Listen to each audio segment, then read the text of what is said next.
Phins, Dolphins stand to unite. Miami stands to fight. Lights burn bright.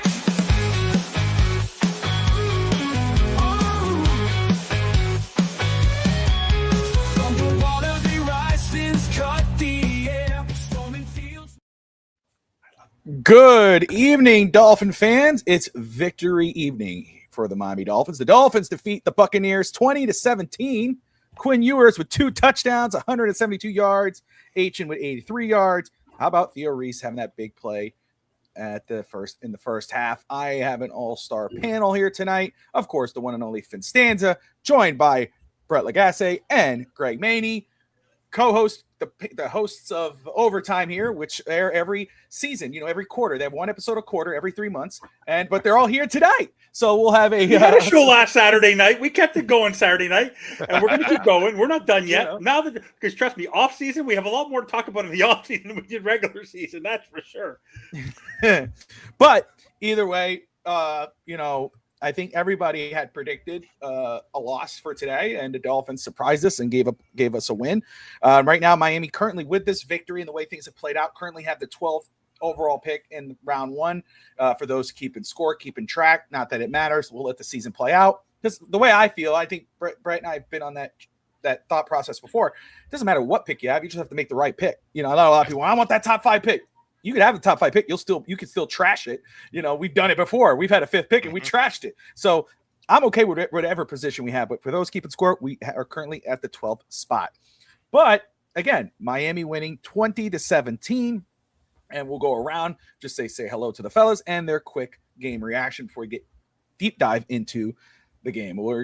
Evan will go last because I heard him in the pre-show, and he's going to go for an hour. So we'll start with Greg. Greg, sir, Merry Christmas. How are you, sir? And your quick game reaction.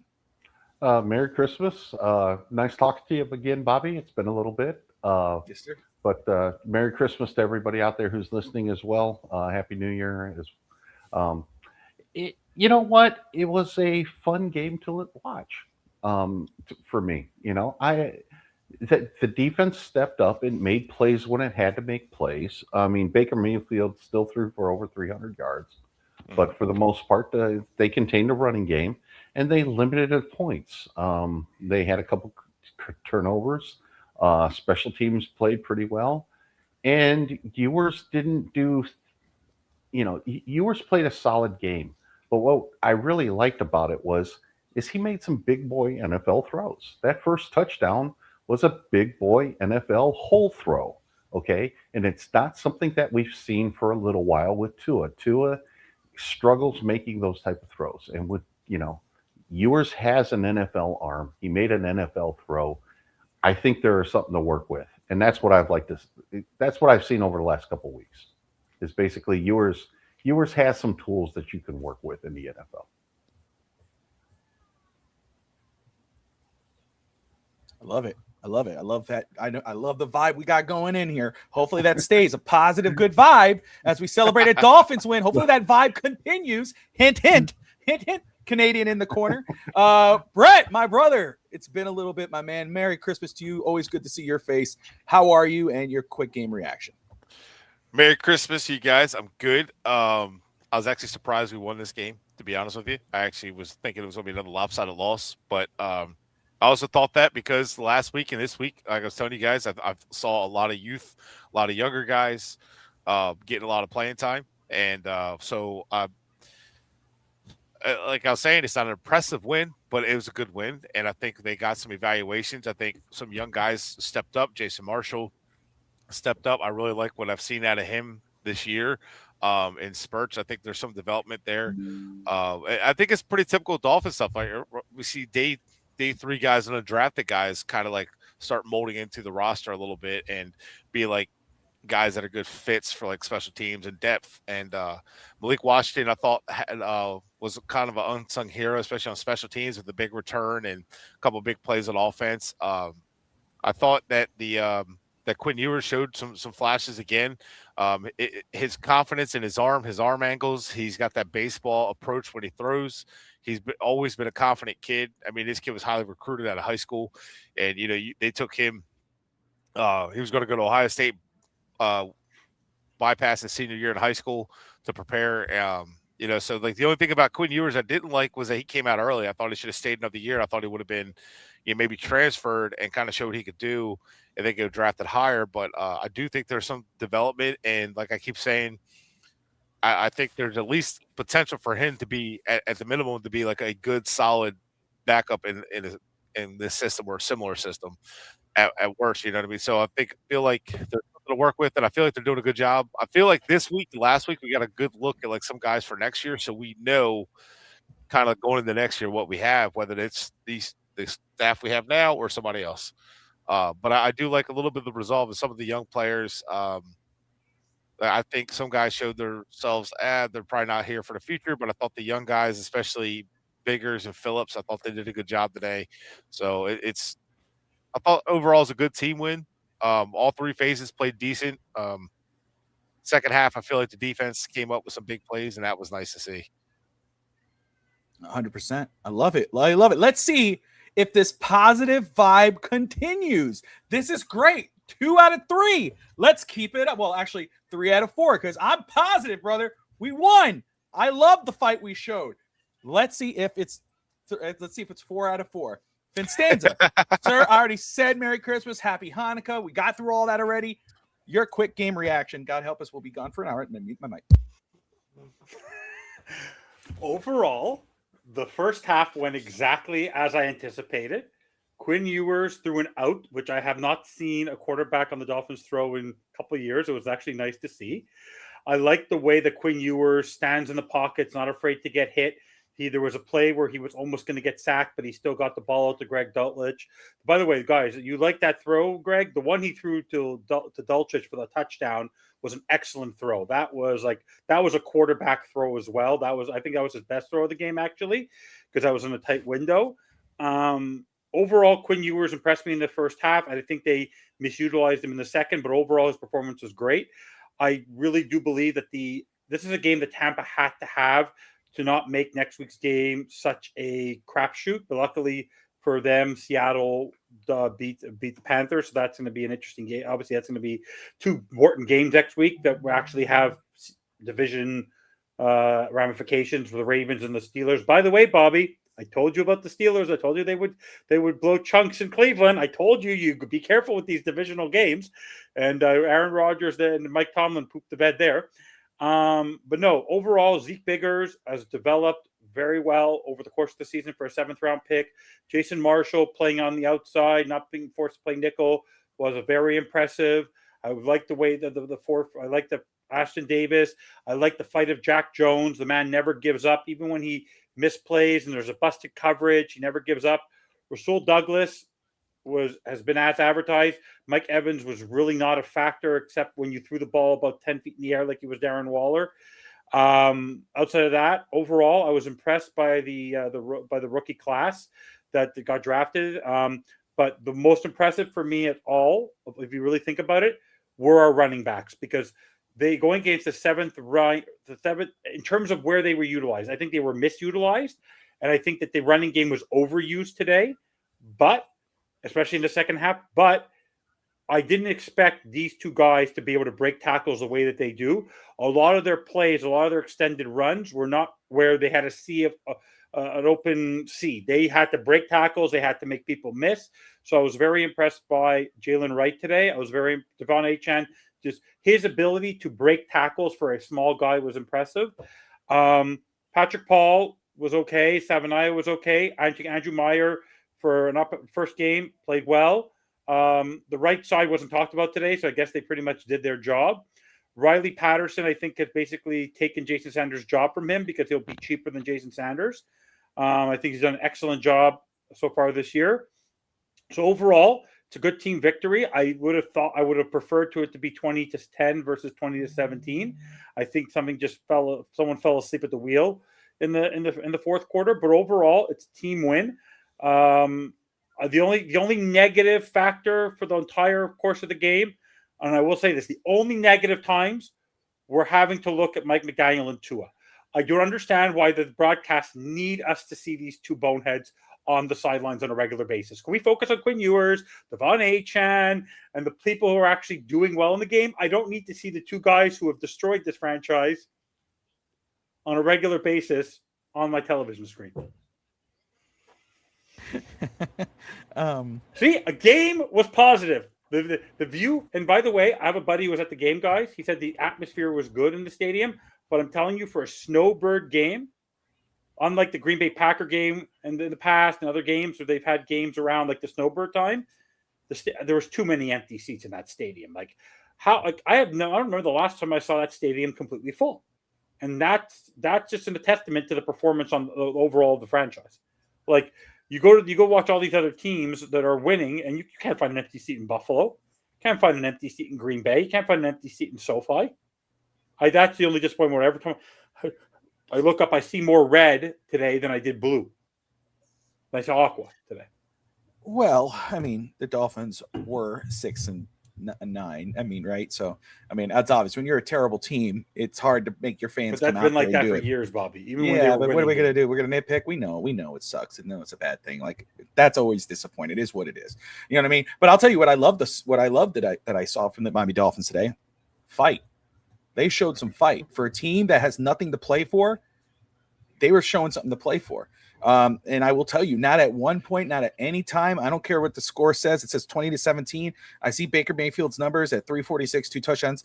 Not at one time. This is the first time all season when I watched this game, the way they were playing, I did not think for one moment I thought Tampa Bay was going to come back. I was not scared of Tampa Bay. And not saying before the game, I picked Tampa Bay to win it.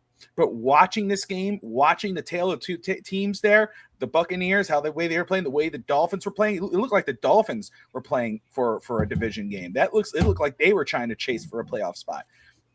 The Dolphins defense did its job. You know, Jason Marshall with his first INT today, Ashton Davis, Bradley Chubb, for the crap that guy has gotten since we've traded for him, for the way he's performed this year, 1 forced fumble, 2 sacks. I mean, he's such a force, and of course Dotson with a sack as well. The defense did its job.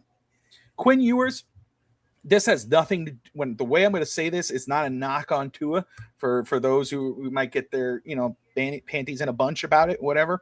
But what I'm going to say is this, especially the second start. We know he's a rookie. I don't have any expectations for him. I'm just going to sit back and watch him. But watching him today, he played like a veteran. You know, I love his energy. I love his the ego he has when he comes on the field. He plays, you could see that he's confident. He's not afraid to get hit. He's not afraid to throw the ball. He's putting the ball where it needs to be. If he makes a mistake, he gets right back up and gets to it. When he comes off the sideline, you can see, there's just an energy about him that I love what I'm seeing from him. And I'm not saying, oh, this guy has to be the starter. Not saying that. But I think little by little, he's earning that opportunity to have a chance to compete for that spot if he plays like that in the final game. I just loved what I saw from the rookie in his second start. I'm with you, Evan, with the running game. Achan had 83 yards, 18 carries. Jalen Wright, 56 of 5. And then those 2 touchdown passes. First off, that Theo Reese, which Greg brought up, that pass right where it needed to be. That was a big boy throw. He still had to kind of turn for it, but it was right in the breadbasket. It's not like he had to do something crying. It was right where it needed to be. Loved what I saw from the Dolphins. And I just love, again, the fight I saw from this football team. I know, and Evan, you could follow right up with what you were saying before in regards of what you would have loved to see in the second half. But honestly, how I felt in this game, I sat there watching, and not at one point did I feel like, oh, they're going to get this up. Because every time it looked like they were going to give one up, they took the ball away. Whether it was an interception, a fumble. You saw Baker Mayfield. Tristan said, is he crying? I was like, no, he's just pissed. He's not crying. But it looked like he was crying. The Dolphins defense made Baker Mayfield look like he was crying. That's what you want to see in this football team. We all know where we feel on this team. We know how we feel about the staff and what we want to happen. I'm not here to say, oh, Mike McDaniel should keep his job. Oh, so-and-so should keep their job. But that's a team that has not quit on their coach. That's a team that's playing like they're playing for something when they have nothing to play for. and then you watch you didn't mention this, but I will, because I saw two different things. You saw in the locker room, they're writing on the laundry things. What are they celebrating for? Whatever. I'd rather see that than a bunch of mopey, dopey babies in the locker room. Oh, we won. Okay. Well, we still suck. No, I want to see guys that are happy that they won. I want to see guys that are proud to be wearing a Dolphins uniform. I want to see guys that are happy that they're going to go into next week fighting, because that's the team that, guess what? More than likely, those guys are going to be here next year. I don't want no mopey dopies pissed off that they're on a shitty football team. I want guys who are fired up to win, fired up to play week after week. I see the general manager, interim general manager, he's pumped up. He's going nuts. He's fist bumping everybody. That's cool energy. Now, I don't know if those guys are going to be here next year with that front office guys, but again, that's the type of football team I want. I want guys who are going to play week in, week out, no matter how tough it gets. You may not have liked it. I absolutely loved it. That's what I want to see. You play like you're fighting for something. The floor is yours. I want to let the two more intelligent gentlemen speak in a moment, but all to say 113 right now. I think it's now 113 to 27. Sorry, 116 to 27 in the third quarter. Something happens to the Miami Dolphins offense in the second half. Quinn Ewers at 28 yards. I don't put this on the players. I put this on the play calling design of going strictly to the run, trapping, trying to not, like, whatever happened to the running gun available. Darren Waller was a ghost today. Greg Dulcich was the one who was always used. What was happened to, they did not repeat what they were doing in the second half. They were not repeating what they did in the first half in the second half. When you see a play, like, I'm just telling you guys, like, I'm not sure, but the most frustrating play for me today was how predictable, and we were texting about it, the third down, Greg Dulcich little out where he just stood there and they were all pointing at him. And Quinn Ewers still threw it and they were in the goal line. Like, it's the missed opportunities that bother me. Like today, they had the ability, the way that the Bucs defense was playing, and they've lost 6 of their last 7. You had the ability to basically destroy their confidence and go into the second half, go and step on their throat and be up 28-7. No, we're going to keep them in the football game. That's my only frustration with Mike McDaniel. At no point was there a game where you didn't feel a team was completely out of it at a point in the football game, unless the clock hit 0. And that was my only frustration today, is the why wouldn't they keep Quinn Ewers in his groove? Why wouldn't they do the quick passes out to Achane and to Dulcich? Like, they completely forgot about what they were doing in the second half. Move your camera over, Greg, because I know Bobby just popped out for a sec. So overall, that was my only frustration. I don't know about you guys, but I overall, for me, a win is a win. Great. I like the development of the young players, but I continue to see the same mistakes. Even with the fight there, the fight was because the young players have something to play for and are playing for their jobs. By the way, why is Bradley Chubb trying so hard? And actually, that touchdown that they gave up at the end of the game can actually hurt him, is because he's playing for incentives. The guy, if they finish in a top 20 defense in scoring, he actually gets $4.3 million bonus.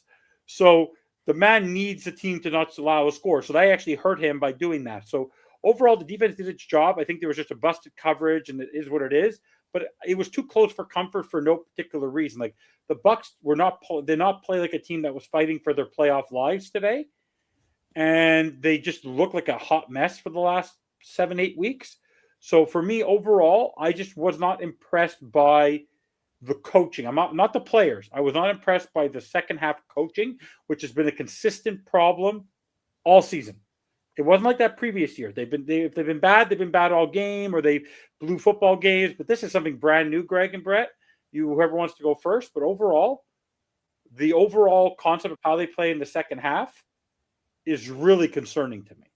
And that's really, and I don't think that's personnel. I think that's just a sort of kick in the butt. So they're happy, but I feel like they won the football game in the first half, but they survived the football game. Right? Well, and I think that's just the theme of this year, that there's not a whole lot of faith in the quarterback play right now. And Ewers is a 7th round rookie making his second start. Tua didn't play well, so in my mind, the coaching is basically saying, okay, we have a lead at halftime. Let's get conservative. Let's try to preserve that lead. Do I agree with it? No, but I can understand it. I've been on coaching staffs who have thought that way. All right. My big complaint about the coaching in the second half and the McDaniels play calling in the second half was you basically only have, 3 games to evaluate Ewers as a starter. All right. Last week, this week, and next week. There's no reason not to have him throw a little bit more. I mean, he threw 22 passes today. All right. And they ran the ball 30 times. I would like to kind of see that reversed. I just want to, I want to have the best availability to evaluate Ewers for the rest of the year as a starter. That would be my only complaint. Now, they won the game. They played hard. All right. They're playing for this coach. All right. Nobody's quit. All right. And you can watch other games and other teams this year where I think they're kind of quitting. Did you watch Las Vegas today? They didn't try. They should be investigated for how poor they played. They're tanking. It's pretty obvious. Well, yeah, they got the number 1 pick, and they're probably going to get the number 1 pick. Mhm. All right, but I mean, there are teams that are out there that are not playing hard right now with nothing to play for, and then there are teams like the Dolphins, Cleveland, and a couple other teams that are playing, hard with nothing to play for. So I kind of give McDaniel a little bit of credit there, but I'd just like to see him throw the ball a little bit more. I'd like to see Ewers get more reps, and I got a feeling he's going to be asked to do that next week because New England is they're pretty good. They scored. they can put up some points, and May was damn near perfect today.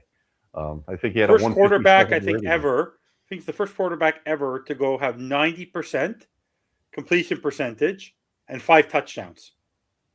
So, yeah, it's going to be coaching matters, ladies and gentlemen. Coaching matters. Yeah, talent matters too. I know, but coaching and talent. That's talent, brother. That's talent. And come on, Bobby, you would have driven to Cleveland, picked up Mike Vrabel, gone into the building. Threw Mike McDaniel out of the building like you were Uncle Phil to Jazz. But at the same time, he wasn't coming to exactly. So it's like I know where I stood on my Vrabel, but it's like I'm past that point. You know what I mean? I'm like looking in another direction now. So, but yes, coaching does matter, but talent does too. Drake May is that good, and of course, tone setter in Mike Vrabel. But no, let me just say you're right. I think Quinn Ewers next week we may see. We may have to. The Dolphins are going to ask a little more of him. And that's going to be the true kind of litmus test for him, where, okay, how does he respond? And again, the way he played today without Jalen Waddle, who again got hurt and was out of the game, that was Theo Reese and those guys. So, shocked. I know. I was like, whoa, what happened? I've never seen this before. So a guy banged up in college is banged up in the NFL, Chris Greer pick. Wow, shocked. Sorry. Offensive minds matter. Look at that. Josh McDaniels, Sea Devil. Bubble 2K or Bubble Z3K. Platts played a dead Jets team. Not much of a challenge. Are we firing McDaniel anyway? But the Josh McDaniel thing. All right. His offense has only worked, and his play calling has only worked when he's had really talented quarterbacks. Don't forget, he's tried to be a head coach a couple times and gone a couple different places with a couple bad quarterbacks. He's North Turner. Turner, and it didn't really matter Phillips much, for right? defense. North Turner's a good comparison because North Turner's done well with good quarterbacks. Excellent with good quarterbacks. Yeah. But then he becomes a coach and boom. Yeah. I think. But anyway, I'm a big fan of May. I'll just say it that way. I think he's really good. He's a good player for sure. But let me ask you, Greg, I'm going to stay on with you for a second. I know we've touched on Quinn right now, but I want to just stay on that. Everybody, no matter they love, hate, whatever, everybody understands this is a set, even though, again, he could have stayed a year, probably got drafted higher, could have got drafted higher a year before, but he decided to come out. He was a 7th round pick. He was an emergency quarterback all season. Was a backup for one game, came in at one point, but these are his 2 second starts. What have you seen from him? Have you gotten comfortable with the idea of, hey, maybe he could compete for the starting job next year? What did you see from him today that you liked? What do you see that you would like to see him get better at going into week 18? He still processes a little slow, but that's part of being a rookie. But he seems poised, and he has the arm to make big boy throws. All right, and I think if you gave him an opportunity to compete next year, and I'm fine giving him that opportunity to compete next year with it, and you'll be able to expand the playbook and expand the route combinations and the different things that he can do because he has the arm that Tua doesn't have. So there's a possibility that this offense could expand with somebody like Ewers in there. I'm not going to say it's going to be better. I'm not saying any of that stuff. I'm just saying that if you watch him play, if you watch him process, and then you watch his arm, there are things that you can work with at the NFL level there. He's not somebody that I would say, yeah, he's definitely a bust after 2 weeks or anything like that. Yeah. He's shown things in the last 2 weeks that you can build on. And let's not forget, he's a 7th-round rookie quarterback, right, who has started 2 games. He wasn't even getting first-team reps up until 2 weeks ago. All right, so give him an off season. Let's see him improve. Let's see the game slow down for him a little bit, and let's continue to utilize his arm. He made an opposite hash deep hole throw for a touchdown today. Yeah. All right, that's an impressive arm right there. And you can say it was a busted coverage. You can say a bunch of different things about it, but the throw itself was a big boy NFL type throw. And again, I'm not saying that's going to lead to him being a great quarterback, a good quarterback. He might be out of the league in 2-3 years. All right. Exactly. But there's something that you can work with there, and he's shown enough to at least let him compete for next year. I love it. And again, the swag, the way he carries himself is eye catching as well. Brett, man, same question, brother. Well, so like I agree with Greg on that one. I think Ewers is earning a chance to come in and compete next year. And the reason I'm okay with him competing next year is because you have nothing to lose. 2026, I really just I look at a quarterback like day 2, day 3, get a guy like Alar, for example. He's got a ton of talent coming off an ankle injury. Like worst that happens, doesn't work out. You still draft one at 27. Like you draft one until you hit on one.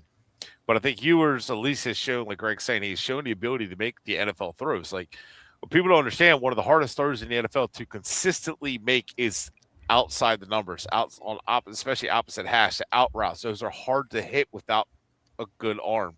And Ewers has been late on some reads. However, because of his arm, he can make up the timing of it. And that's the thing when people talk about anticipation with Tua. He had to anticipate because his arm is not strong enough, and he can't be late. If he's late, that's when it's intercepted. And that's the difference you're seeing. I think the offense is moving a little bit faster. Even though it wasn't like perfect the last 2 weeks, that's why his numbers are bigger or having better yards per completion and per attempt, because he's able to make different throws. And I will say the biggest thing I saw, other than like a still process is slower, which you kind of expect from a rookie, especially 7th rounder, is he's not quite getting his mechanics set up to throw consistently. That's why some of his balls that sailed, like his feet weren't quite fully under him on one of them. And he had I think he had Waddle open on a post, and he just overthrew him. So stuff like that, or is it Waller? Either way, stuff like that he can work on. But I feel like in off season he'll be good. And then McDaniel did say in the second half he's going to start he gave him a little bit more reins to see what he could do. And he like throttled him in the first half, but then gave him some more in the second half, like more opportunities to throw. And he struggled a little bit, but it's 7th-round rookie. What do you expect? And like I said about Ewers before, I wish he would have stayed one more year, because I think he could have developed and shown that talent a little bit more. So this kind of was a development year for him, but you never know what he could become later on. I'm not saying for sure he'll be a franchise quarterback, but you just don't know. You don't give up on a kid who's got talent. Like Skylar showed some flashes early. I was like, you develop him. If he doesn't become anything, you move on.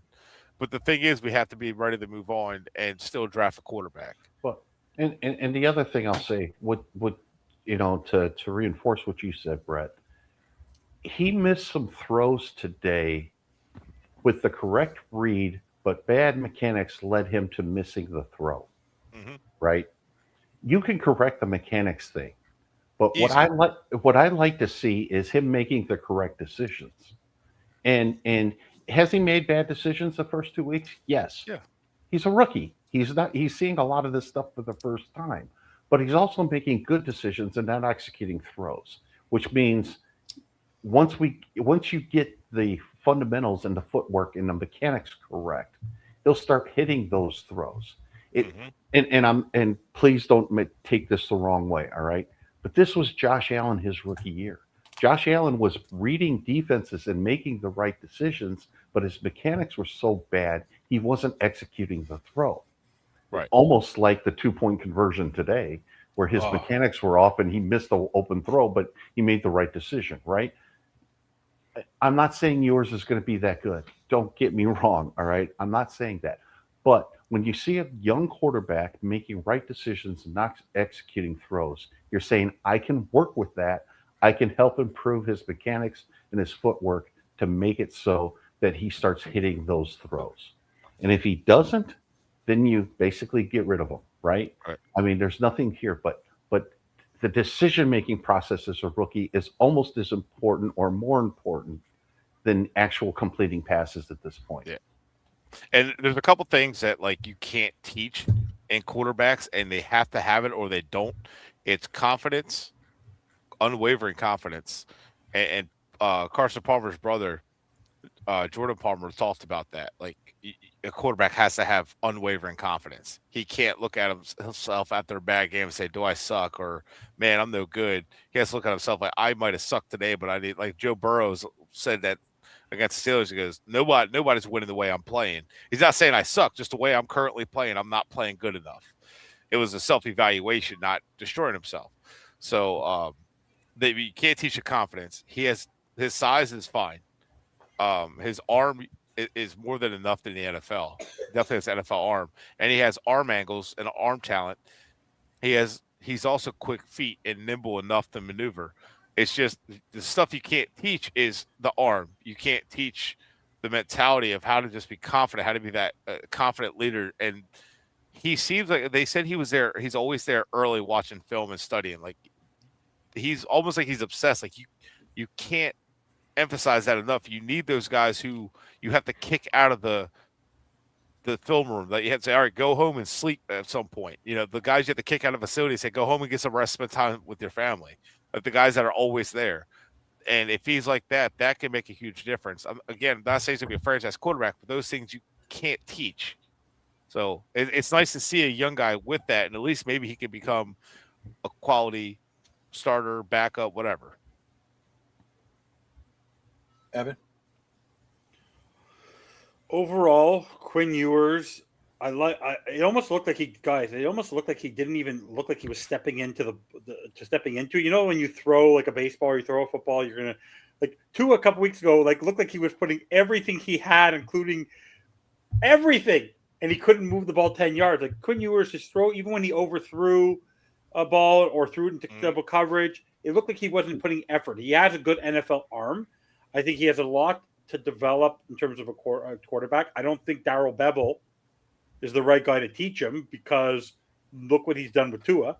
So I'm not exactly enticed by what the knowledge of Quinn Ewers learning from Zach Wilson, Tua Tagovailoa, and Darrell Bevel. I actually think he might regress a little bit if he continues to listen to those three.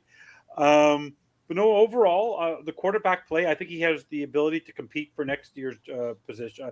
Compete. I think you should either go sign a bridge, or if you find someone right in the draft. But the cool part about this season, what's already been solidified for me, is you don't have to go find your backup next year, because Quinn Ewers could either potentially start for you if he continues to play well, or he'll be your backup. Like that's the cool part, is you can either go draft one to be your emergency, or potentially battle it with Quinn Ewers, or you can go get another quarterback and Quinn Ewers is your backup. Like last couple of years, who's going to be our backup? And by the way, we have all the cap money we're going to have issues with potentially. You're not going to have to spend a lot of money on your backup quarterback next year. There are going to be a lot of teams that are going to be clamoring for a lot of quarterbacks next year. And with all the injuries, and by the way, I'm sure you guys have all seen it this year. There's a lot of bad quarterbacks. Like, it's good. You look back now, and even though they played well for the last couple of years, I'm sure there's a particular man on this network who I'm sure who's wearing a darker version of green, who once said that Tua reminded him a little bit of Jared Goff, and the fact that Jared Goff isn't a player who's going to win much for you, and he has to be surrounded by things. But look at Jared Goff. Even he had great stats this year. Stats are stats. Wins are what matter. And this week I saw this. I'm sure you guys saw it this week. If you saw what the Vikings and Brian Flores did to the Lions, like we were texting Greg, like overall, the quarterback play has to be good. You need an elite quarterback, yes, to go elevate. But if you look at a lot of quarterbacks in this league right now, a lot of them are getting developed by right coaching, right development, and they're in the right situation. Trevor Lawrence did not look good last year. He was playing phenomenally well. Drake May, CJ Stroud's having a bounce back year. Matthew Stafford's having a good year. Look at Sam Darnold. Like, quarterback play matters. Like, that's the point. Like, if your quarterback isn't playing well, like today's game, Josh Allen lost his team the football game because he did not play well. He had 28 yards in the second half against Vic Fangio's defense. Like, he did not play well. But overall, Quinn Ewers is actually a breath of fresh air for me. Way better than Skylar Thompson ever was. And he went to a good school. He's played in big games before, and he didn't look phased. Like, I don't know if you guys saw, but like the throw where he on the play where I mentioned he almost got sacked, he didn't move. Tua would have been running backwards and would have gotten sacked 10 yards back, right? So that's what I was happy to see. I was happy that he was comfortable.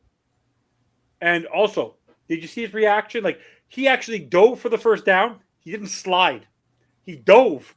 Why? Because when you dive, that's where the ball lands. If you slide and hit the ground, that's where you end up. So, by the way, it took him 2 games to equate to Tua Tagovailoa's 14 games to get. Tua only had 1 first down on a run all season long. Quinn Ewers did it in his second game. So, congratulations, Quinn Ewers. But it was nice to see first. Like, he. By the way, the team did not look rattled by him playing, which I like. Like, the team played for Quinn Ewers, played for the team. By the way, also, even though they were playing a little tight, they seem a little looser now. It almost like, oh my God, that's our quarterback for the last 14 games. Like, this is who we're playing with. Like, I think they like the new breath of fresh air they're getting. Like, guys, also at the podium, happen to notice, like, he has that air about him. Like, you know, like, there's like a persona, like there's an aura about somebody. Like, you don't mind listening to him talk.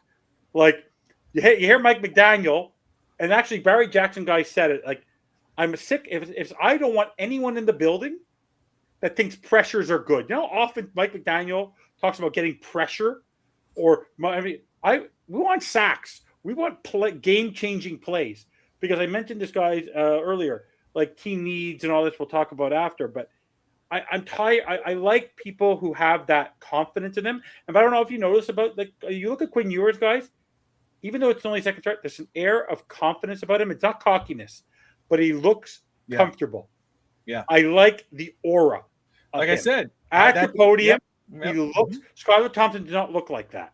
Tua did never look like that. Ryan Tannehill never looked like. I don't remember the last quarterback that we had on this roster who had the confidence at the podium and in the pocket like that was Ryan Fitzpatrick, who was a veteran who looked like he didn't care if he got hit 100 times. Quinn Ewers has that a little bit of Ryan Fitzpatrick in him, where don't F with me. I'll kick you hit me, I'll kick your ass. That's what I like about him. He's a Texas guy, so he has that air about him, right? Like, that's what I like about Quinn Ewers. Let me ask you this, Evan. I'm going to stay with you on this, and then we're going to talk about just the way this team's been fighting. What you saw from Quinn Ewers there, because remember, one of the big knocks on McDaniel for the past couple of seasons is when Tua was hurt, his quarterbacks did not play good. You know, Teddy Bridgewater, Skylar Thompson, they regressed. So now it's like, okay, let's go ahead and put Quinn Ewers. Let's see, because we said about it. We talked about this before they benched Tua. When they benched Tua, there's no turning back, because that's basically cutting the relationship off. There's no way McDaniel's ever go back to Tua. It's Zach Wilson after this, if he got to go back to change quarterbacks, which doesn't look like it's going to happen. one of your big arguments at that point when we were discussing that was, hey, they're married at the hip. There's no way McDaniel knows his job is tied to Tua. No quarterback is good with him without Tua. Tua knows how to play the system. You see Quinn Ewers last week, but more today. You saw the way he played. Where do you stand right now with McDaniel? Does that take away that whole, like, he can't coach without Tua? No, because I believe in Brett and Greg can also reconfirm this. Because I've watched a little bit of Texas stuff, and I've watched Steve Sarkisian's offense is not that far off of Mike McDaniel's. So the way that the system is actually something that works for Quinn Ewers, and Quinn Ewers actually has more experience than Skylar Thompson and a better arm than Teddy Bridgewater. Mike White was never a good quarterback to begin with. Zach Wilson hasn't gotten any time. So I believe that Quinn Ewers is developing well because he's utilizing the quick check down if he has Devon Achane and Jalen right there, but also he utilizes his tight end. And the best security blanket for a quarterback is their tight end. And so for me, he utilized Greg Dulcich very, very well today. One point I wanted to make, guys, and I think Greg and Brett and Bobby, you know what was very apparent to me this season, and it was very much reaffirmed this year, and it's shocking to say this, we do not have a deep wide receiver room. And boy, oh boy, do we not rely on I said that. Didn't I say that on pregame today? Jalen Waddle is, if you could find a taker for him, we won't miss him. I have no interest in keeping Jalen Waddle. Someone told me here he's a body catcher, makes bad passes. I think someone taught me that. I think he's down in the corner over there. He's not smiling yet, but he knows he taught me that. He won't. There he is. He won't even smile. I don't think he's not watching. He's not paying attention. He's not even watching. Brett. Brett. I'm hearing you. He is zoned out. He's looking at something else. But honestly, guys, or something. Because by the way, Bobby, I'm doing a little research for the next topic. The two gentlemen. By the way, the two gentlemen explained something to me very, very clearly over the years. And Bobby, when you draft and you get players, you go after premium positions. What are the premium positions? Corners and wide receivers. If you don't go solidify those players, why do you think Drake May's having a good year? He's having a good year because Christian Gonzalez is on one side, and Stephon Diggs has been amazing for him. He mossed it today. He was phenomenal. In Denver, Bo Nix, what does Bo Nix has? Patrick Surtain, Courtland Sutton. Like, we do not have we don't have a stock. Rasul Douglas potentially could be. Where's our number one wide receiver? No Tyreek Hill. You don't have a number one. You don't have a number two right now. We're overpaying for this guy, and I'm not impressed by the wide receiver core. And I don't like the ball distribution today. Like, it was really about Devon Achane and Greg Dulcich, but he didn't have much. Like, Quinn Ewers did a lot with very little today. He did a lot with very little today, and that was what actually impressed me. And today. I think that's because of, again, the lack of weapons that you had. Again, Jalen Waddle was out half of the game. He's always out. I know. He is so fragile. I know. Going back to college, he was like this. Well, I thought they distributed the ball pretty well, though. Yeah. Today, the most receptions was Greg Dulcich with 5, Achane with 3, and I said he would be ball catching. Outside of that, Greg, there was 14 receptions. 1 to Theo Weiss, that was an out. Julian Hill had a nice play because they were stuck. They got really pinned in. Cedric Wilson only had 8 yards. Malik Washington had 4 yards. That was it. But remember, a lot of that, though, too, has to do, obviously, it's, okay, this is your main primary target, and then go and get to it's, and especially when it's a rookie guy, quarterback. I mean, we see, the thing is, we've been so used to a veteran, quote unquote, do that just because we're trying to hide the weaknesses. But with a rookie, that's actually what we're supposed to do. Hey, that's your target. If you look at that Theo Reese play, which is a little more impressive, he was eyeballing Reese the whole way down. He stared at him the whole right. Which would be easy for a corner, but he threw that ball right where it needed to be, where no corner could make a play on it. So those type of plays, like you say, distribution, that's just get to the guy who's your primary target at that position. But I'm again, not blaming Mike. Well, he targeted eight receivers. And I'm not counting the one that he ended up catching. He targeted 8 receivers, had 7 different receivers. The bulk of it went to Dulcich and Achane, but like the offense really, Well, but this is the offense that we've had all season long. It's not spread out. Exactly. Only difference now is there's a just- rookie quarterback minus Yeah, then a it's By the way, I just wanna not test- spread out. I'm not blaming Mike for this. I'm blaming the talent evaluation for the lack of wide receivers. they're See, both Devil, gone. So we're all good. of us think that All three Mike guys. Are gone. McDaniel. By the way, the only reason to this year, I will say this again: Tua gone. If Mike McDaniel's still here, I think it's the wrong decision. But give him a new quarterback to develop. But if we think that Quinn Ewers and Mike McDaniel and Champ Kelly can turn this team around, we're all like, I don't know what we're smoking. On its face, it's not going to happen. Look today, they can't score more than 20 points. And I'm sorry to break it to you, Greg's taught me this: 20 points a game in the NFL is not good. This is not very good. Again. Greg.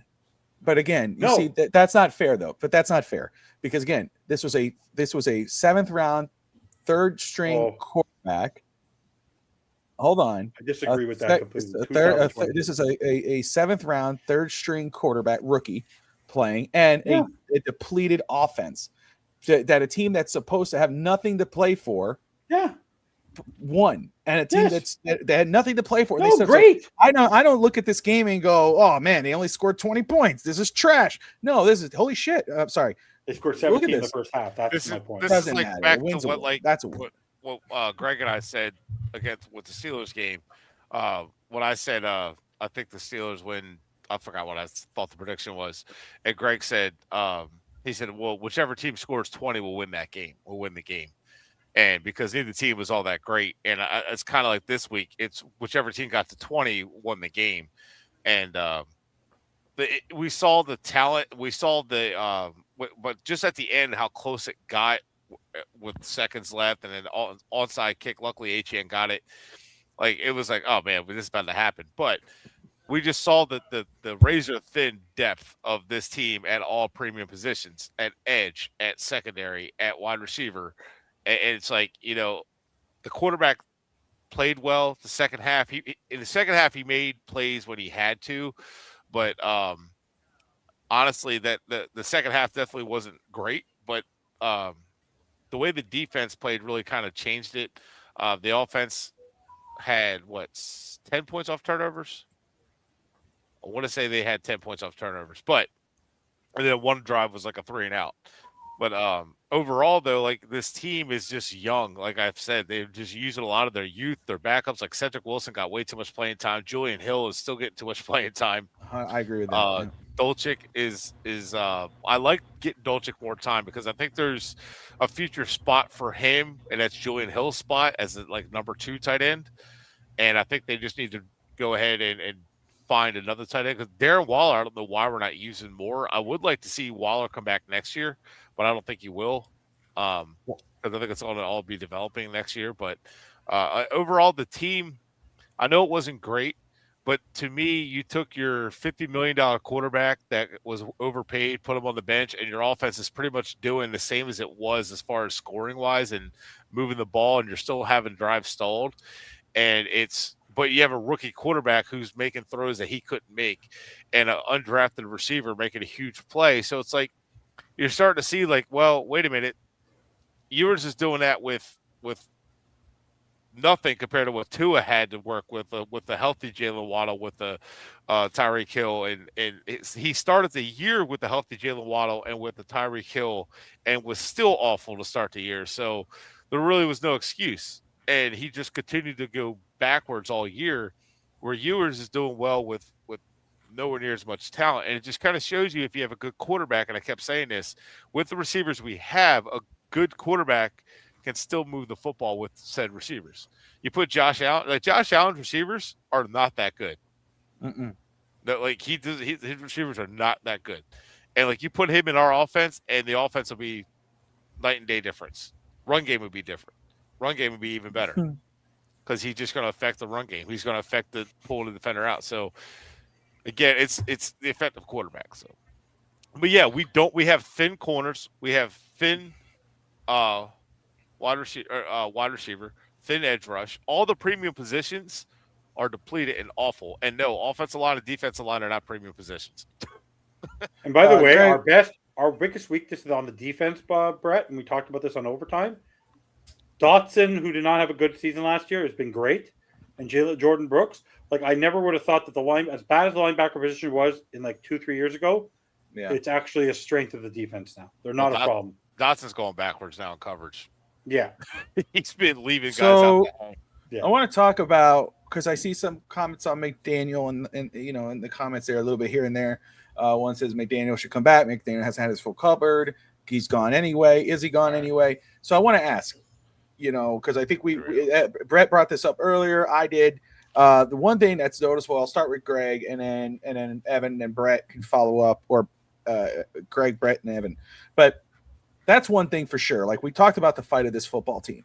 I think we're all on the train of that they should clean house no matter what goes down, get a new coach, new GM, just start. But one thing that's for sure, I think that we've all seen, and that I think we should all acknowledge, or we all can acknowledge, is that this team has not quit. They have not quit on their coach. They are playing hard.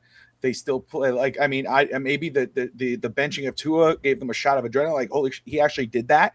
Maybe a lot of them did believe what most believed was, oh, there's no way he'll ever bench Tua. He's tied to Tua on the hip. He does it. And despite what the record shows, the team has played their asses off. And after the game, it's not like, okay, we won. Now it's time to go home. No, it's after the game. Hey, man, pumping shoulders, great job. Pumping, let's hit each other's chest, pump each other's back. So this is not a team that looks like they're done with their coach, despite what the fan base may believe. So, Greg, does that look like to you? Does it look like this team still believes in Mike McDaniel? Are they playing hard for him? And what would that scenario look like by this season? Do you think that's going to play a hand in possibly keeping him as the head coach? They're still playing hard, and that is a reflection of the coach, in my opinion. All right, look, there are teams in this league right now that are not playing. They have nothing to play for. They are not playing hard. They are basically phoning it in. Great point. Okay, that's not happening in Miami. And I think McDaniel should keep his job? No. Do I think he will? Yeah, because I think this is what Ross is looking at. All right, they're winning games at the end. They're playing a rookie quarterback, and the team's still playing hard. And I think, one of Ross's faults is loyalty, in a way. So I think he's basically looking at this and saying, let's run it back. Let's see what's going on. We made front office changes, a lot of them, and if he is a realist in a way, he'll understand that 2026 is going to be bad. All right, that they're going to be kind of hamstrung no matter what they do. But that was anybody who says jabroni, I'm a fan of. So I'm good with that. Right? That's really good, bro. I'm sorry. Keep going, Greg. I'm sorry. No, but he's loyal. They're playing hard. 2026 is going to be a bad year anyway. So the question is do you give him 1 year? Do you see what he can do with a limited roster? And kind of play it from there. The front office has all changed. Regardless of what happens, the front office has changed. 100%. And you can make an argument to say, okay, let's run it back with a new front office and see what draft is like in 2026. Again, I wouldn't. Right. I think he should be gone, but I don't think that's what Miami will do. Yeah. Logical. Brett? So, I've said it before, and this is not to say let's keep McDaniel and give him this position, but I've said it before, how many coaches have gone on to start their own front office and develop their own front office to set their system, and then they leave and that system is still in place. Andy Reid with Philly. He leaves. He took over. He was VP of football operations from day one with the Eagles. He leaves. He develops a front office, trains guys as a coach for a year or two, breaks down film with them, and then has them go to the front office. So they know, okay, this is the coaching points. This is what we're looking for. Boom. They go on, and he does that in Kansas City. And then, guys, Bill Belichick did it. Then the Ravens, they developed and it's still there. They developed their guys from the top to the bottom. So it's like, this is our system. Keep moving up. It works. Sean Payton did it with the Saints. Now he's doing it with the Broncos.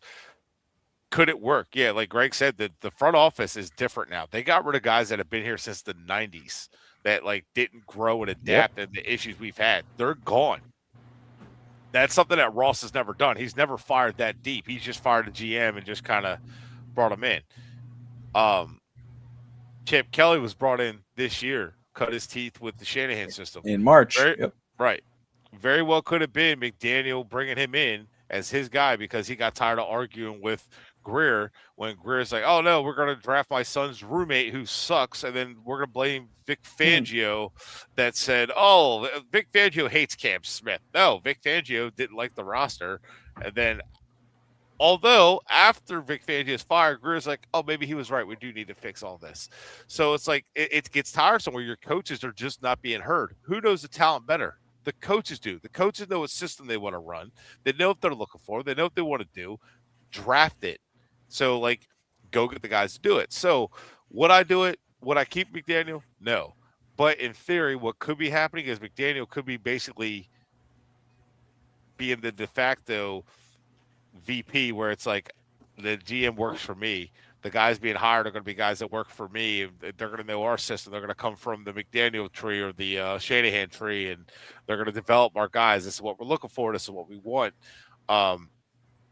I'm like kind of stuck because I think McDaniel could do a really good job in the future as a head coach running the show. Like, I think he really could. But does he need to, like, start over? Or can he – because in my head, I can't think of a coach that has got to this point that was able to turn it all around. Just can't fathom it. So it's just I don't know. I think you guys are – I think, again, we're all on the same page in regards to what we think should happen. At least the three of us, because we're going to get to the guy in the left-hand screen, because I could see he's kind of boiling up. So I'm just going to hammer that point home. We all agreement that the best case scenario for the team in at least we think would be, yes, clean house and just start fresh or whatever. However, when you see the team playing the way they're playing, the fight that they're doing here, the move that nobody thought he was going to do, which was bench just his starting quarterback he's supposedly married to, let the 7th round rookie play, and you see the way this rookie's been playing, you see the way these guys continue to play hard for him. You know, can I see a scenario in which Miami brings back McDaniel with a whole new front office, which is already the case because they fired not just the general manager, like you said, they've gone deeper. They got the two guys out, Angroff and Anthony Hunt, which was C-Devil brought in the comments. Those guys are gone. So whoever the new GM is going to be, if that is Champ Kelly and two other guys, or just somewhere else, and you bring back McDaniel, or let's say they say, let's run it back with these guys. Could I see a scenario where they do that, and with this fight, with a new formula, with the way the draft goes, bring in a team that we could be excited for next year, or can we get ourselves excited for? I think, yeah, you can. And the reason why I do believe that is because I think, you know, McDaniel is you see the way this team is playing right now with nothing to play for. You give him an offseason with a new general manager, front office, you know, let's get this draft. Let's go get our new quarterback, or let's get a guy who could compete. Let me go ahead and get the bad pieces out. Let's bring the young pieces in. No one's going to believe in us. There's no expectations next year for the Miami Dolphins. There's nothing you could say, oh, Dolphins are going to playoffs. No one should be saying that next year. So it's really a kind of a win-win situation, because if he under promises and over delivers, then that's a win, which is what's going on right now with Miami.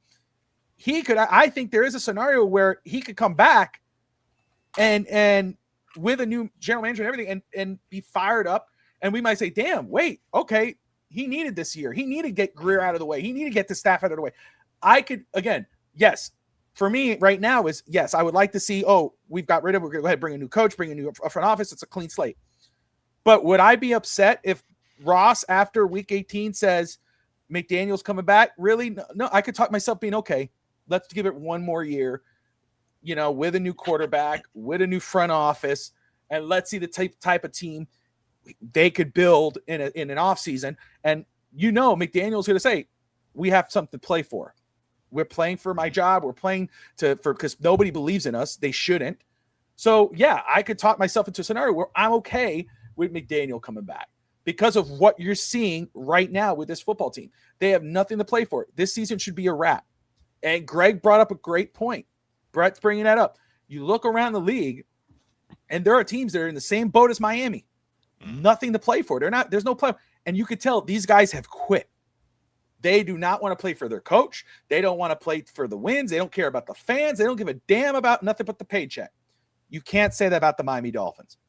They are still playing hard. They are still trying to win. You can see that on the field, not just in the locker room, but on the field, they're still having fun. They're still playing for their coach. And that speaks to something. That tells you how they feel about this guy. Doesn't matter what the fans say. They still believe in that coach. So, yes, that's something where, as a team owner, you look at, you know what you're seeing in the field. You're like, man, what the hell is the difference between here and there? What is it? Is the quarterback? Maybe it is. I love what Brett brought up earlier. I know we're going to talk about team needs, where everybody's talking about Mendoza and this, and I get it. That's going to be a whole offseason dialogue. You know, we still have a lot of film to watch, but, you know, you could still get you think about the Titans did, even though it's still thing. They drafted Malik Willis. They got, who was the, oh my goodness, the Cam quarterback Ward? not before Cam Ward. Will Levis. Then they got Cam Ward. So that's a scenario where they didn't get those guys with the first pick. They got those guys in third round, whatever. Then they got the first overall pick and got Cam Ward. That's the same type of scenario. Miami doesn't need to go with first overall pick or first round pick over quarterback. They could go get a Drew Alar in the third round or something like that, and then draft the guy next year. There's a lot of those type of scenarios that could play out. So I'm going to let Evan take this part because it might go a whole other direction. But yes, I could see a scenario where Mike could come back, and that won't be the worst thing in the world. But Evan, talk us off the cliff.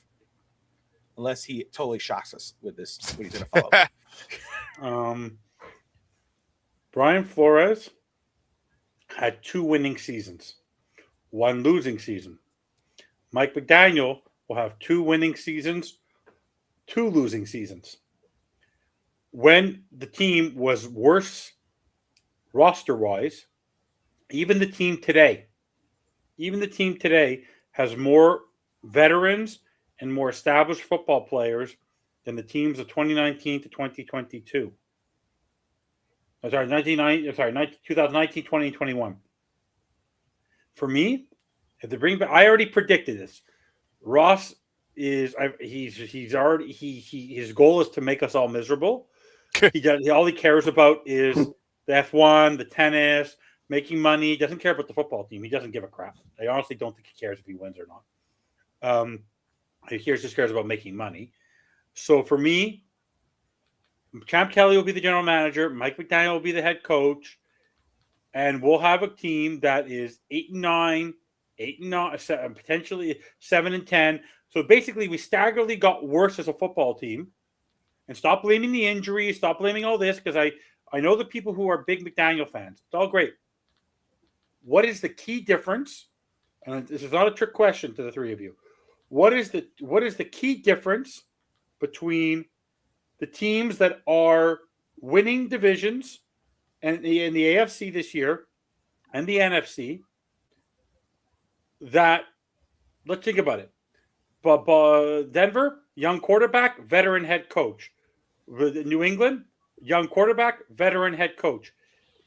What do they have in Seattle? Young head coach, but veteran quarterback. What do they have in Chicago? A young guy who did amazing things in Detroit, and a top quarterback drafted who had the ability, just didn't have the right coach.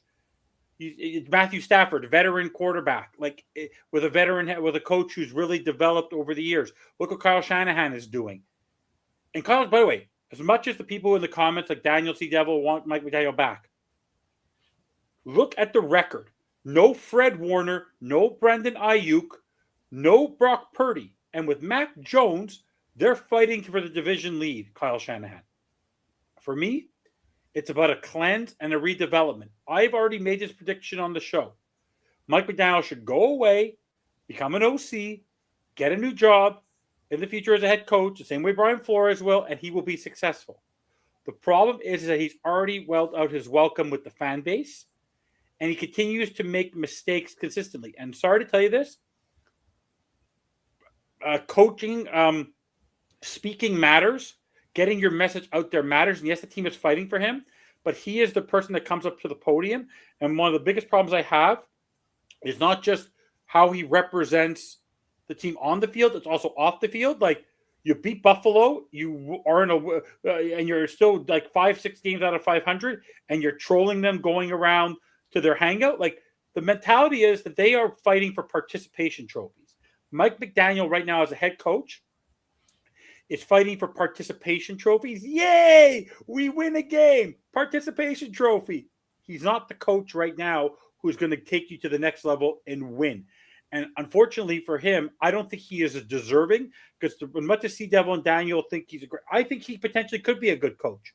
The problem is that we're not going to magically be a phenomenal football team next year with Mike McDaniel at the helm. We're going to have to cut Tua, and you're going to have to.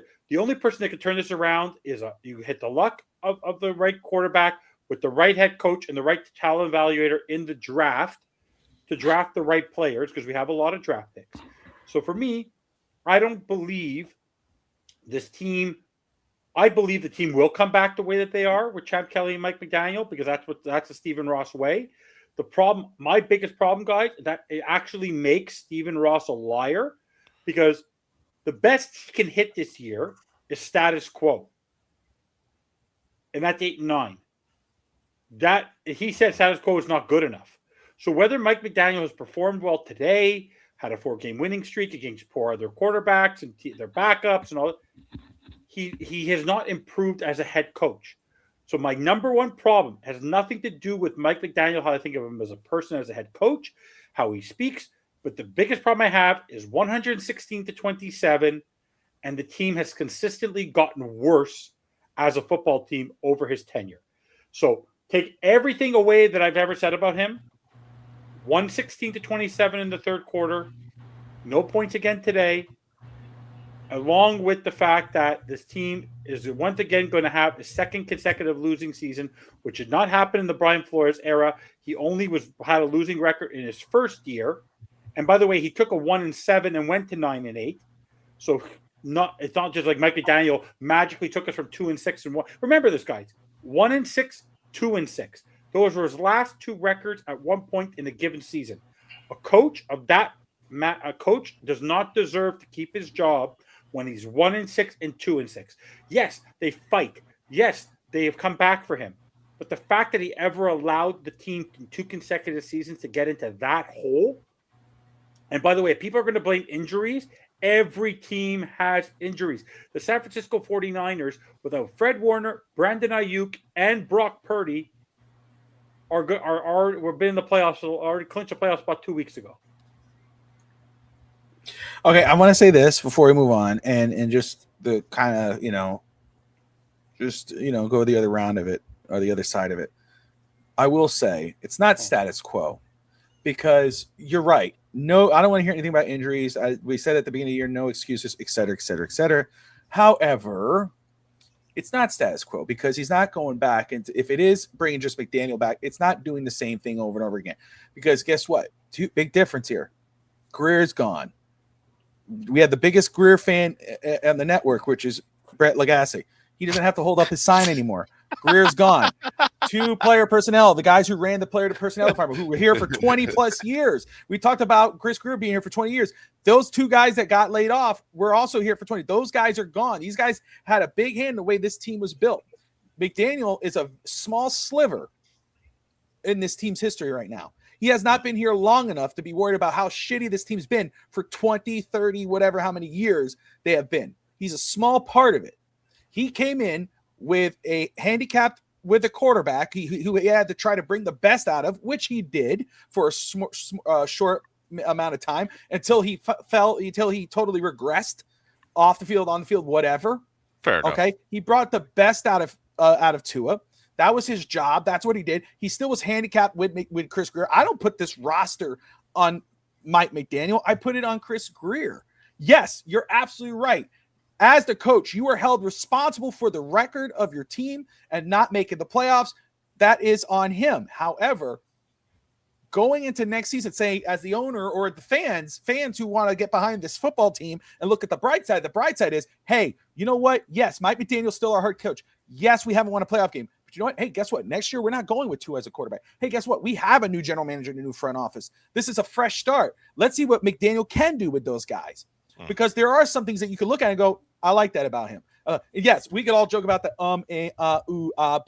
whatever. But that's what he does in press conferences after he loses. You can tell he's probably not good in front of the microphone when he has to answer for that. But we know the guys get wild up for him in the locker room. We see him after he wins, how he's clear voiced and whatever the heck. So I don't go too crazy on it, even though I know everybody does. But I will say that, again, it's not status quo. If you say we're going next year with McDaniel, because, and I'm not, again, we all know where I'm staying. I get full disclosure. I think they should clean house right now. That's how I feel.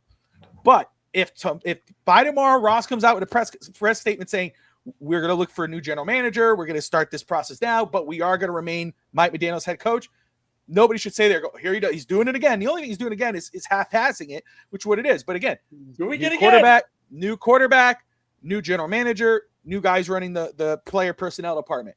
That's not the same thing. That was a deep claim. He just didn't get rid of the coach, which again, when you see guys are playing hard and you're looking, if we see that outside, seeing that, damn, man, these guys are still fighting. Look at that vibe in that locker room. Imagine what ownership and those guys are seeing behind closed doors with the game. Roll your eyes all you want. It rubbed you the wrong way to see them all excited after the game. It didn't me. It was two separate thought processes, because I don't want to see miserable now. That's when I would say fire them. Why do I want a team miserable in the locker room? What the hell are we playing for? Oh, I want a top 7 pick for what? I don't know who's going to pick, and I don't know if those picks are quality or not. I want to see a team that's fighting, because guess what? I'm already looking towards next year.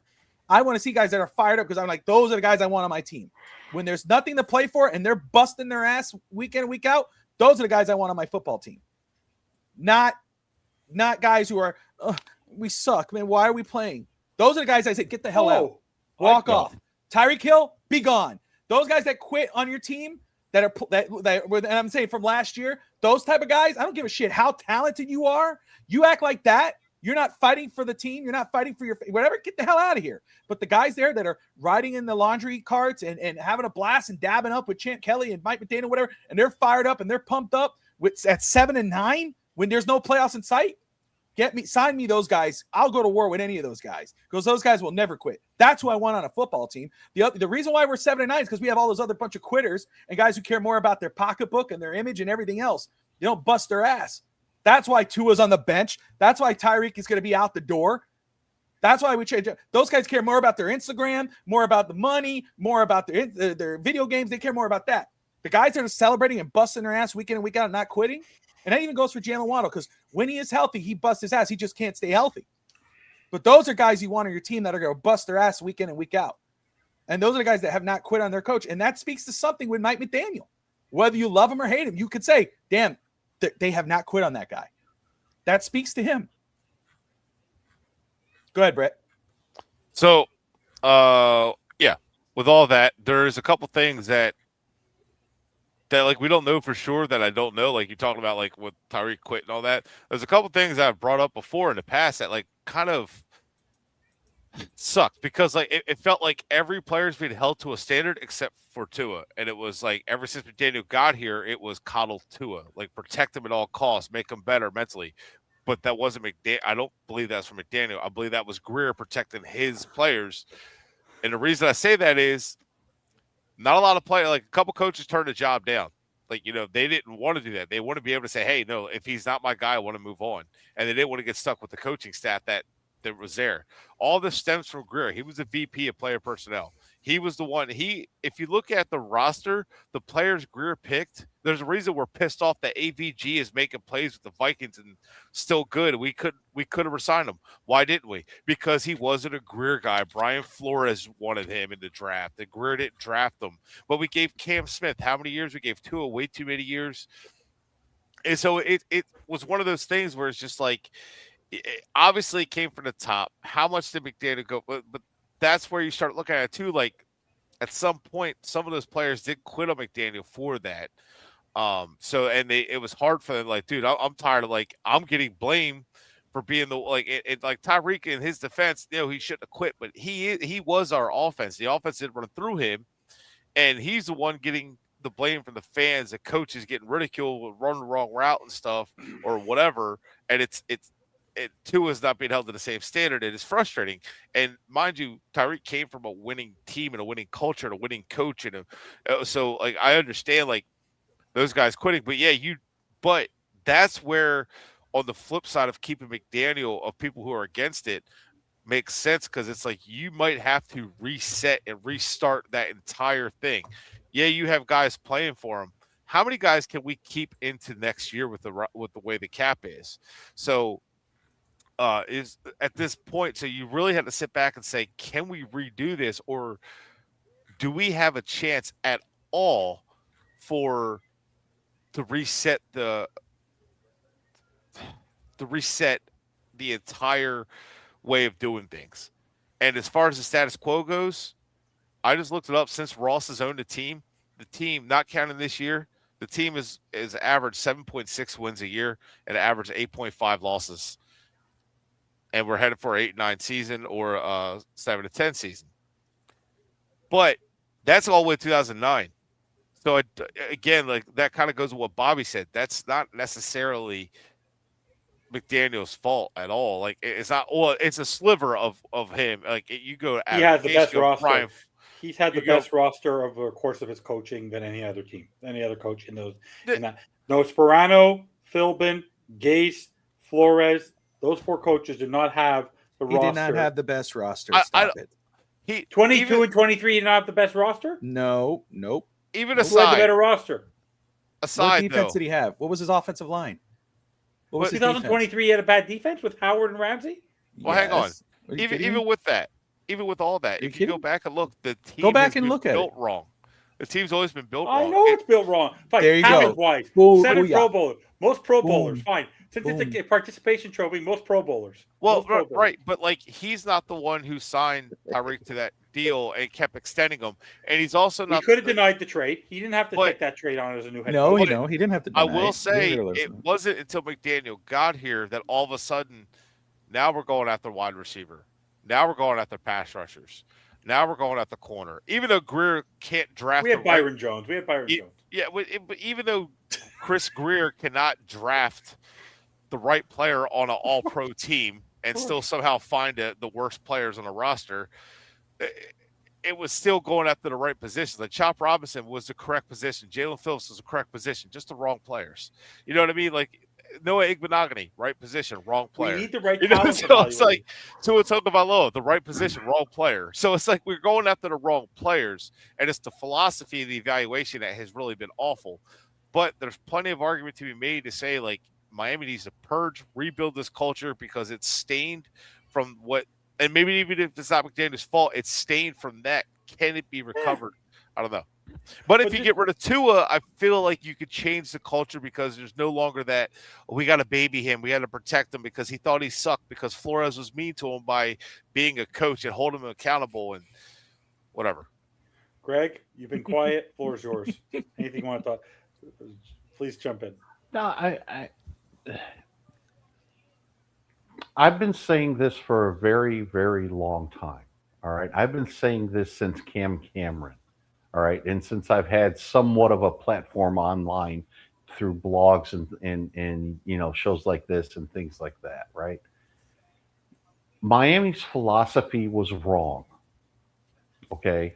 How you build a team was wrong. Putting the emphasis on the wrong positions early in the draft and in free agency was wrong. So no matter how well you execute that philosophy, it being wrong means you're not going to succeed. All right. What was the consistent thing about all of those years going all the way back there was basically Chris Greer in the front office. With McDaniel, you started to see a little bit of change, but not much. Okay. All right. You still drafted Tua number 5, which you needed a quarterback. You should pick him number 5. Your next pick was a right tackle. Okay.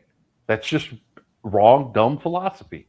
All right. You look at the team that picked first that year when they picked Joe Burrow, their next pick in the second round was a wide receiver. Their first pick in the year after that was a wide receiver.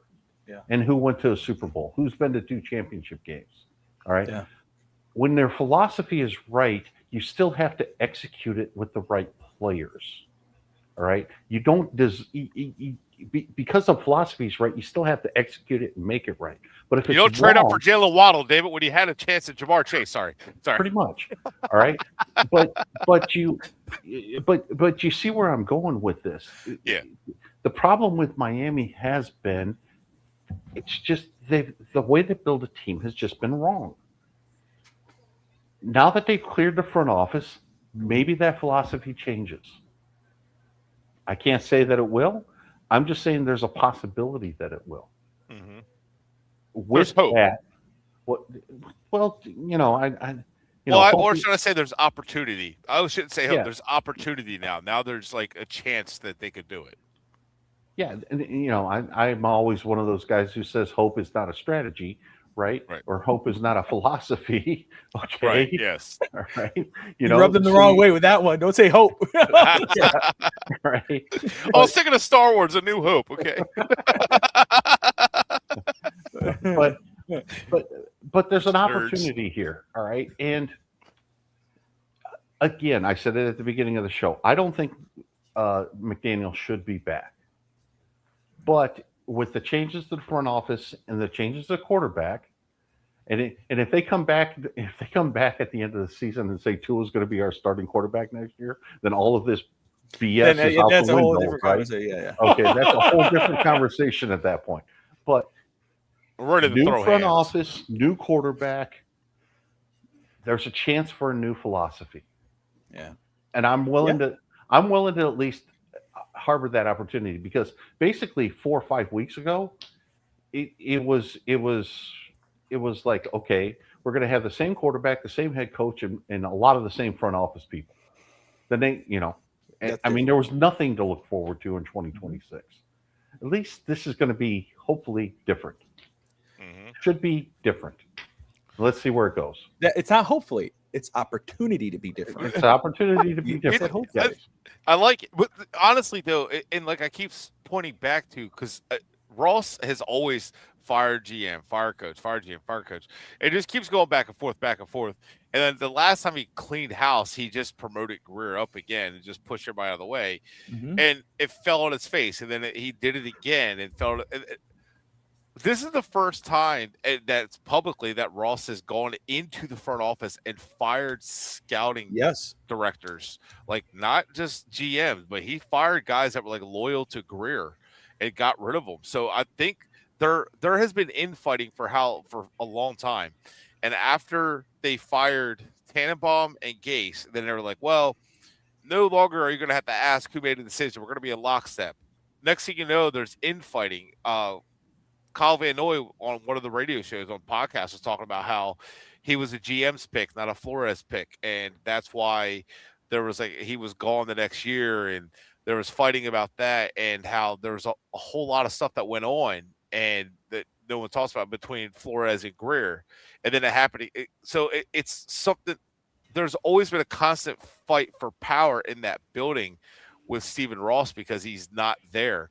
And that's why Wayne Huizenga had got Bill Parcells had a clear path. Say, hey, you're the man in charge. You're running the show. And Bill Parcells, in his defense, whether it was a wrong philosophy or not, he got a GM that did the same, that followed his same philosophy. He got a head coach that followed the same philosophy. So they were all on the same page. There wasn't a whole lot of infighting. Yeah, but right or wrong. But Jeff Ireland wasn't making decisions under Bill Parcells. No, Parcells. Bill Parcells was all right. So. No, I'm just saying, it's still everything was within this. It wasn't like Greer saying, because Flores and McDaniel are two different philosophy coaches, and you're thinking it's like it doesn't work. Like Pittsburgh, when they've had a head coach for a long time, and when they were talking about their head coaches, last time they lost on Monday Night Football was Chuck Noll, but that was only 2 coaches ago. So it just shows you how long they keep coaches because they know what they look for and they develop it. And same thing with the Ravens. The last time they needed a coach was 2008. So or 7. So it's like when you really look back at like it's just such a broken hodgepodge philosophy. So it's like this is the first time that Ross has finally said, "I've had enough. Like I'm cleaning out the front office, and I'm gonna." Yeah. But now we got to see, does he start from scratch? We'll see. Or maybe Look- Kelly came in was like, you know what, I'm changing shit. I don't know. Who knows? I remember the rumor was that Chris Greer was going to step down or get promoted. Excuse me. So maybe that's why he was brought in, Champ Kelly, to eventually replace Greer. Maybe just had to expedite it. But go ahead, Greg, before we move on. No, I was just going to say we don't know what the conversations are that are happening in the building that are not public. Exactly, Right? 100%.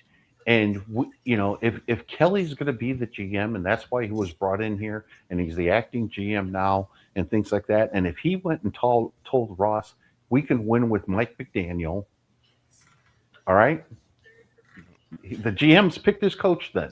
Yeah, right? exactly. 100% Or- agree with that. Yeah. Or if Mike McDaniel went in and said, let's go get this guy because I think he'll be a good GM.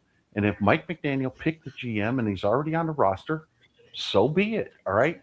It's basically, we don't know if it happened. We don't know what's going on here, because we're not inside these conversations.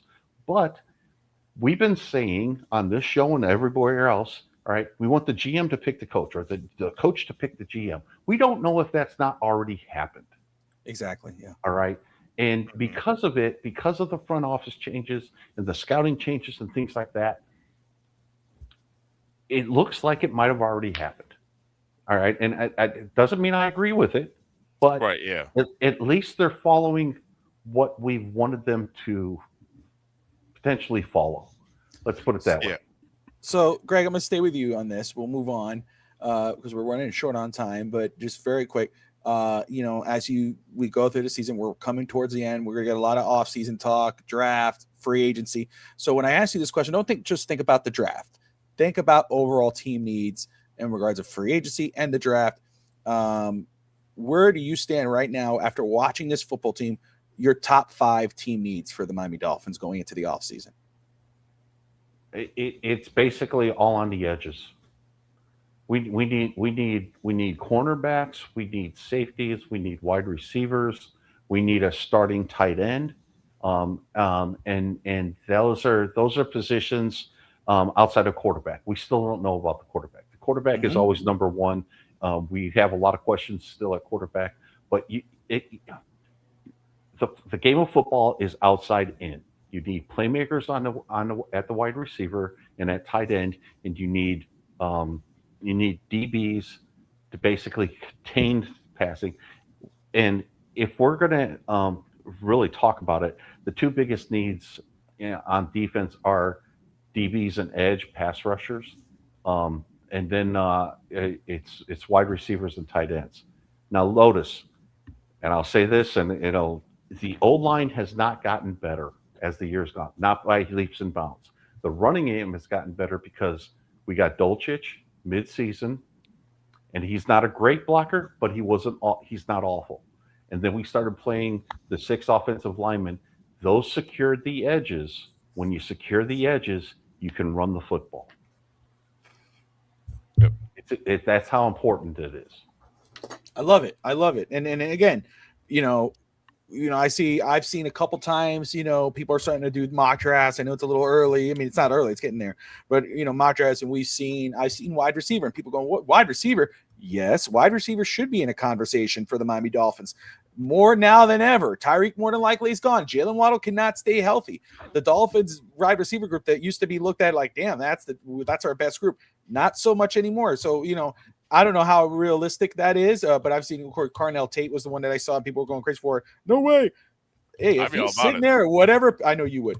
If Carnell Tate was sitting there at that pick and Miami got him, that would be a good pick. That's a playmaker. That's a pick. Corner, our friend Jason Sarney, the Phins Faithful Pod, he did a mock recently at a corner. That absolutely, safety is a position of need for Miami. Tight end, absolutely, because we don't know what's going to go on with Darren Waller. Edge rusher. What are you talking about, edge rusher? We traded Jalen Phillips, Bradley Chubb. As much as I've been very happy with him this year, we not guaranteed he'll be back next year with that cap number.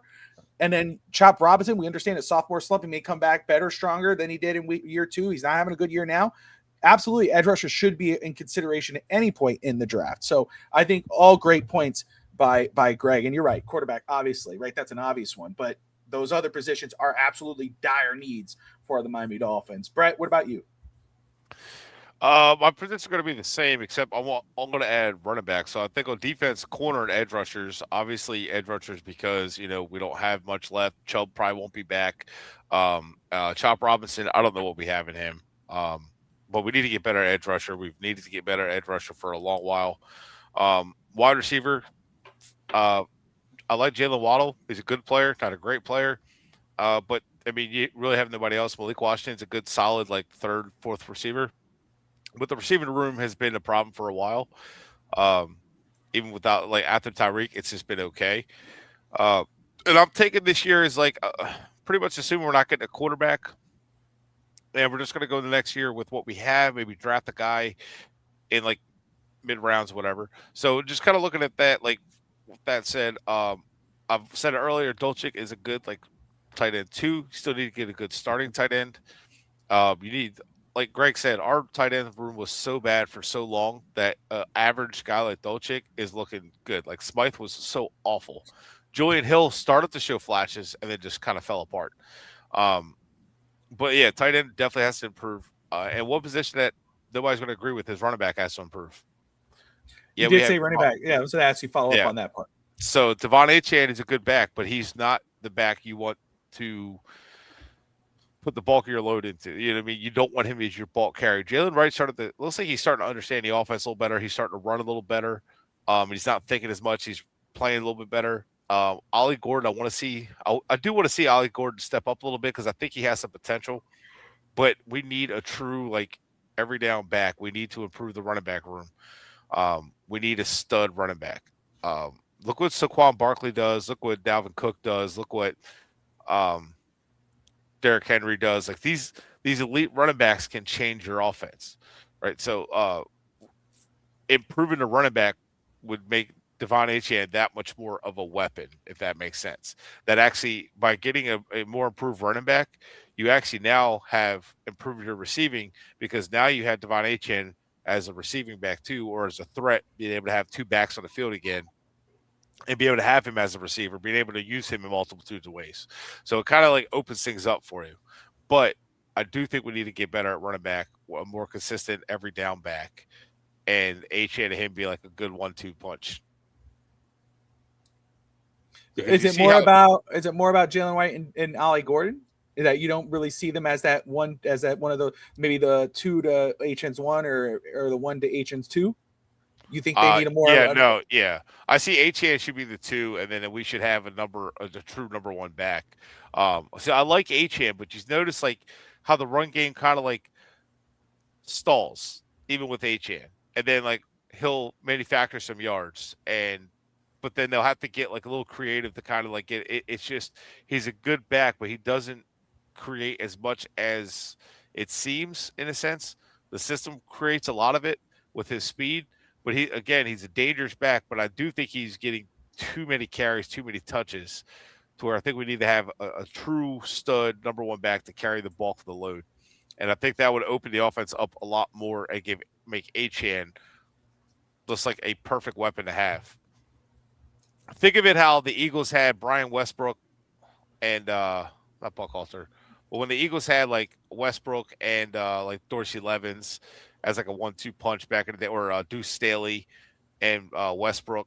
You know what I mean? They had that true stud running back, and then they had Westbrook as a receiver back, as a receiver, as a third down back, as a screen, just kind of mix it up with them, and it worked really well. So Andy Reid's done that a lot with different backs and stuff. Now he has Pacheco and Kareem Hunt. Kareem Hunt's the hammer, so you just need something along those lines, if that makes sense. Or what they had in New Orleans with Deuce McAllister and Reggie Bush, yeah, something along those lines. Yeah. Evan, we talked about this earlier. Do you want to add anything to what we talked about earlier? To what they're saying, react to anything what they brought up? No, for me, the corner to go, the edge positions are where it's key. Wide receiver, I think, will open my eyes more today. I still think that we, on the lineman side of things, on the edge rusher side of things, I think we need to improve, because if Bradley Chubb is not back, you're only going to have Chop Robinson there. And if for some reason they don't want to play McClendon, they don't want to see what's out. That's what also disappointed me. I said this on the pregame show, like, why you're not playing every young guy on the roster right now to see what you got surprised me a little bit. But no, overall for me, it's the whole development of this team, and this is where I stand. I don't believe what frustrates me more about the Champ Kelly, Mike McDaniel experiment is that these are not people who have experience in winning and pure talent evaluation. Champ Kelly was brought in as an advisor. He's never been a leader as an assistant general manager or general manager on another team. He has not been a guy who's picked players in the draft as the lead guy. So that's what frustrates me, is that if you keep Mike McDaniel and you keep Champ Kelly, you're basically saying we're going to give it one more go with this team, maybe with the addition of cutting Tua.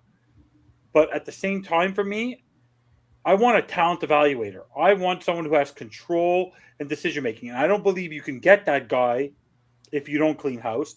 So overall, in terms of actual talent, until you get the right talent evaluator, it doesn't matter what needs you have, because the needs of the current franchise, as it stands right now, is at the beckon of Mike McDaniel and whatever.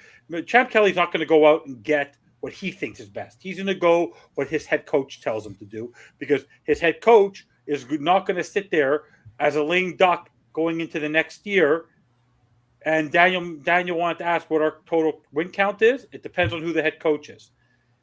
But for me, that's my biggest problem, is that you will not get, guys, Greg and Brett and Bobby, all the needs you have are not the needs of the team with the current head coach and the current general manager, assistant general manager.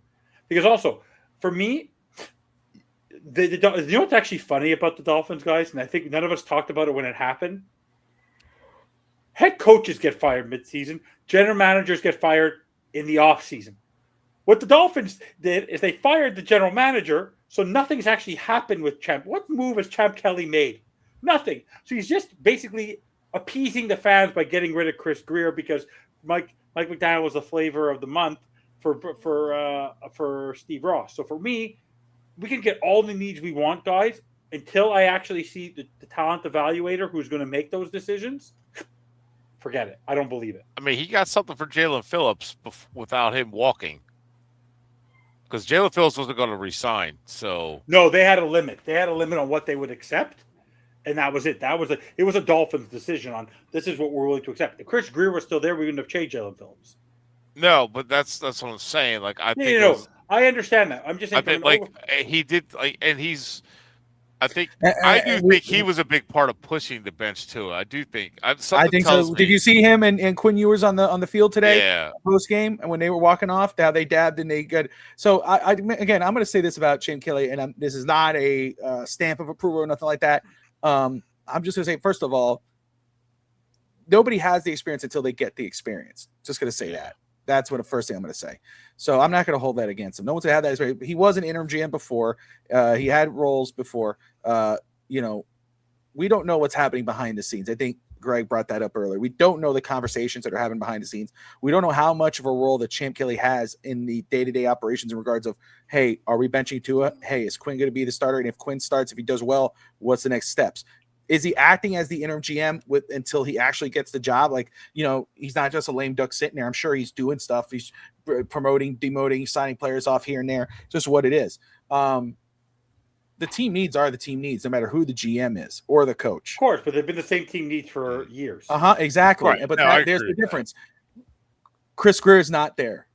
But my point Chris Greer is not there. The two other guys that are the head of player personnel are not there.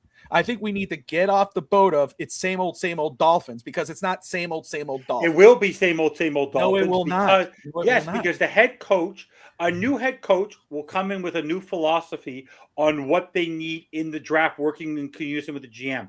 Now you have a guy who next year, let me ask you guys, in all honesty, is Mike McDaniel the head coach in 2027 if we have a losing record? I don't know. I don't know. That's hard to answer. No, Yeah, but my that's point not- is that's- 3 consecutive losing seasons. Name me a coach who's kept their job. So I my would say point is, no, to be so honest. for me, I think Mike McDaniel. Let me be very clear to everybody who's watching. Mike McDaniel will be back next season. Champ Kelly will be the general manager.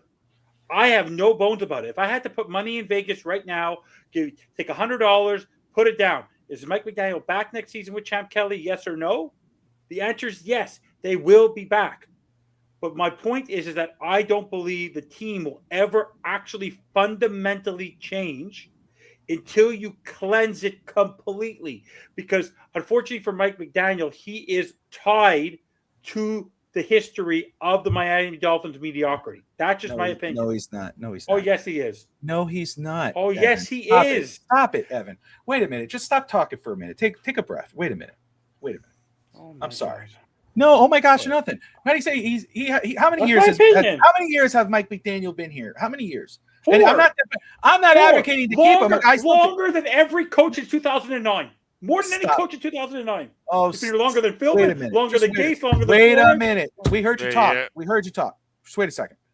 How many years was Chris Greer here? Brett, you know this answer. 1999. Okay. As a GM since 2016. The but he two was other with the guys, team since 20 plus 1999. years. The two other Yeah. guys, the head of player personnel. This guy was here for 4 years. Came in here with and again, I'm sorry, but I'm just going to do this just to do it. Thank you, DSG. I love you, buddy. You're always there for me, buddy. Oh, he's a stir of the pot. He don't buy your shit. He's just stirring it. That's all he's doing. Bobby, you might want to ban someone just right now. Just Okay. I don't ban someone. I would never ban you. no, just from the He used the wrong version of 2. You should ban him just for that alone. By the way, I will say, Bobby, I just want the Dolphins to do something different. Like They did. They did do Cl- something different. When's the last time they fired the head coach and the general manager at the same time? But year? that's not. But again, the point of, first of all, we were talking about team needs, and you brought it right back to the coach. I mean, No, I'm bringing it to the whole fundamental structure of the team. And you have to have something written on the paper. How about this? You're not- Every position on the team, from top to bottom, including owner, needs to be changed. That won't happen. The owner will never change. I'm not waiting. Is that simple enough? Every I- position needs to I change. agree with Bobby. It's not. I agree, but it's not worth wasting our breath for. Yeah, I'm not. Can they fire Tom Garfinkel? Can they fire Ah. Dan Marino? Can they?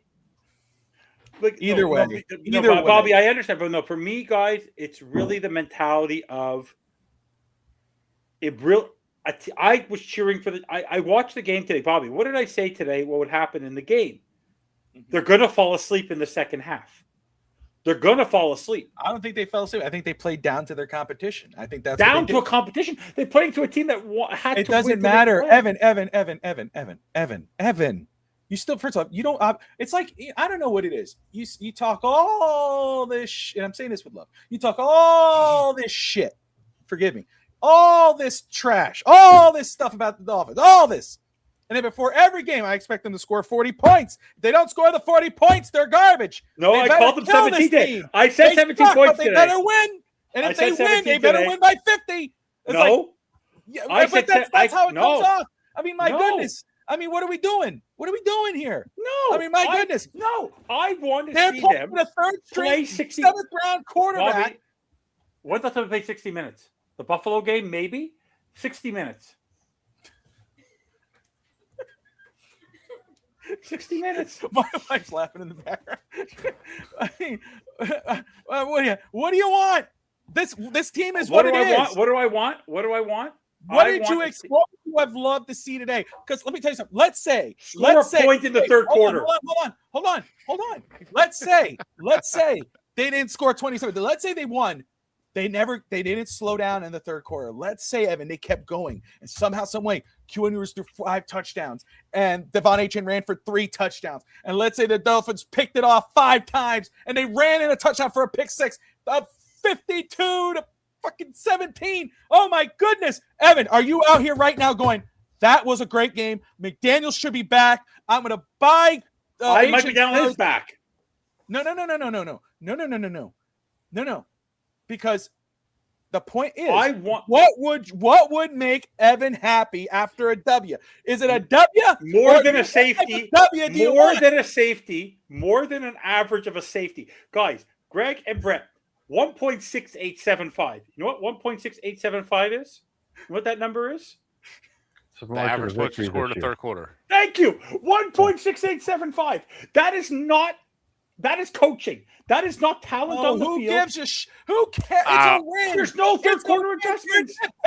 You're finding a reason to bitch. Who cares? I said it before the game.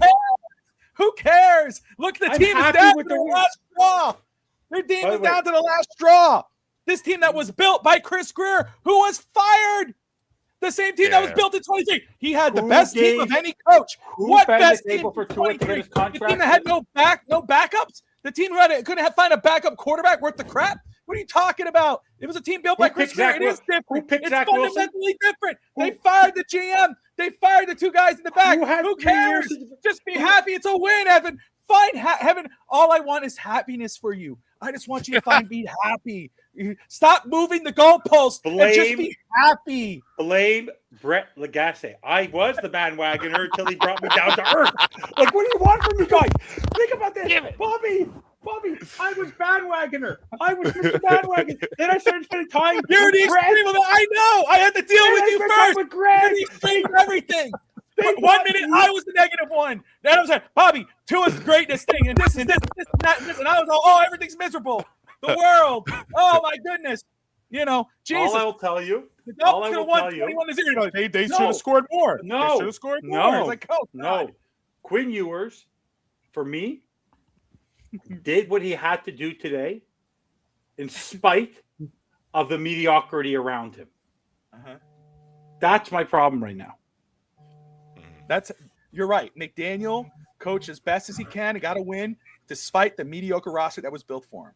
You're right. Oh no, you're talking about Quinn. I'm sorry. Hey, back to the whole team needs thing. You guys talking to GM with Champ Kelly. They talk about how you don't have experience, you do. He was interim GM with the Raiders for a few months. On November 1st, he was named the Raiders interim GM. And then they hired Tom Telesco in January 24. Now, he was the assistant general manager in 22-23. And the Raiders draft in 20 – let's see, hold on. Let's go back to 22. So what you're saying is Evan was wrong. What you're saying is just say it, brother. Well, he didn't really have much to say to draft because, Tom Telesco took over. Don't sugarcoat it. Don't do that. He can take it. Tell him. 24, he had Brock Bowers, Jackson Powers, Johnson. I wasn't falling asleep. I was trying to compose myself and listen to Evan because he knew what he was doing. He's poking. When he kept talking, I'm kind of like, I don't go there. I don't do none of that, but I'm kind of like, woosah. I didn't go. I go, all right, that's it. Boom. There's been some good players. Oh, so Matt Butler that we brought over this year was one of their draft picks by the Raiders. Zamir White, Dylan Parham. Also, he was there with the Bears when they drafted Larry Borum. That's why he brought him over. Tyree Wilson, Michael Meyer, the tight end, Trey Tucker. These just some notable guys. Brock Bowers, Jackson Powers Johnson, who I thought was a pretty good offensive lineman. They got him in the second round. Tommy Eichenberg. So there's some decent players that they took with the Raiders under him as an assistant GM, and then he worked with Shanahan for 2 years with the Broncos. As a college scout. Well, Evan, you didn't see that on your Wikipedia when you were looking at it? No, that's not what I'm talking about. I'm talking about the fact that anybody who's associated to this organization in the 2024 season is tarnished. Bobby, it's like the Good Samaritan rule. It's like Sam Seinfeld, like the Good Samaritan rule. You are tied to that group as long as you're part of the band. You're an accessory to the crime. Oh And no! the day Mike McDaniel was fired, in my mind, is the day that he.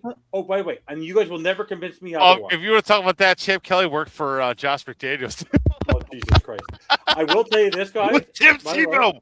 Okay, But I'm gonna they make- drafted Demarius Brett- Thomas. By the way, See Brett, Greg, and Bob, are you guys telling me with a straight face that Chris Greer walked into Mike McDaniel's office and said to him, "You don't have a choice. If you want, we're doing it anyways, whether you like it or not. We're going to negotiate against ourselves, and you are now going to be stuck with Tua Tagovailoa We've had for this the next conversation 4 already. years." Stop. You're bringing up building. We brought this No. up already. We talked No, about this. That's Come on. fireable. I'm sorry. I No, don't care what stop he it. does now. Stop That's it. fireable. Stop it. Stop it. Listen. Again, McDaniel was hired. Nobody else interviewed the McVay got rid of him. McVay didn't Hold want on a Goff, he second. got rid of him. No, but nobody was going to come to Miami. Or Miami was going to find a guy who's going to be like, "Hey, I'm committed to fixing Tua." In 24. You talked already. Was the fix Tua for 2 years? He did that, or whatever long it was. Yes, the logical.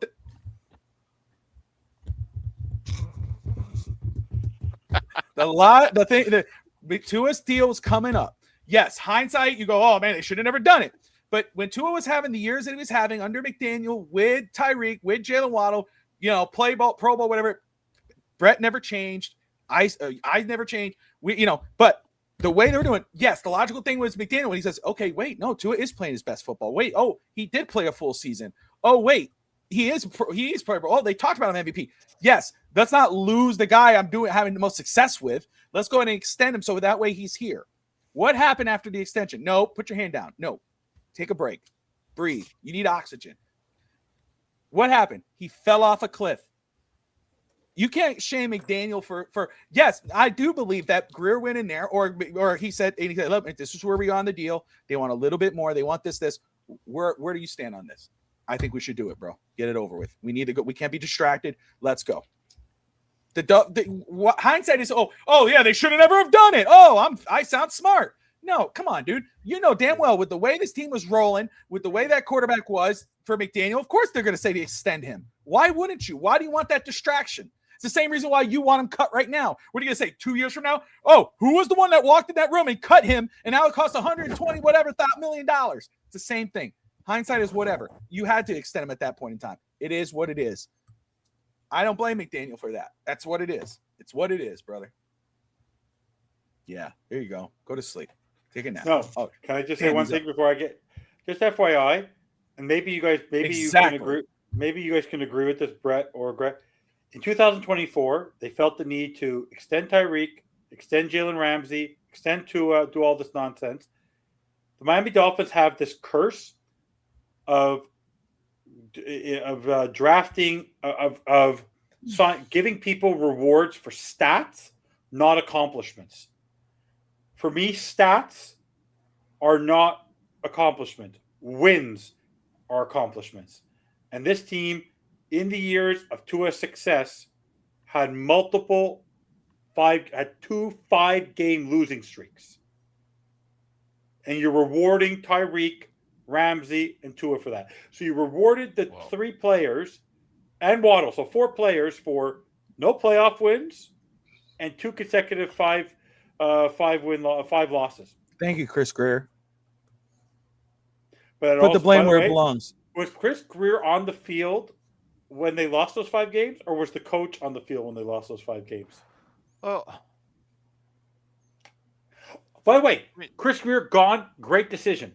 My problem is that you gave 3 years to Flores, and Flores was in the upswing before you fired him. Mike McDaniel's on a downswing. The difference between Flores and McDaniel, if we want to keep playing this game and bringing up Flores, who's been gone for 4 seasons, we're going to keep playing. Yeah, and we're going to get a head playing coaching that job. same violin. The difference, whether you agree or disagree, what happened was that McDaniel's a team player. He gets along with everywhere. Flores was not. Flores did not get along with Greer. Belichick's not a team player. Yeah, but What? Belichick won Super Bowls. Oh, we had Tom Brady. Exactly. Difference.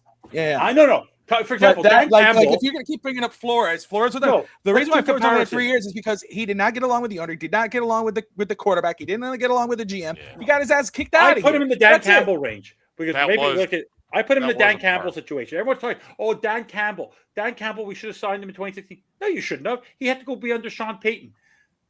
Dan Campbell, as bad as he's blown this season, has gone to an NFC championship. He's won playoff games.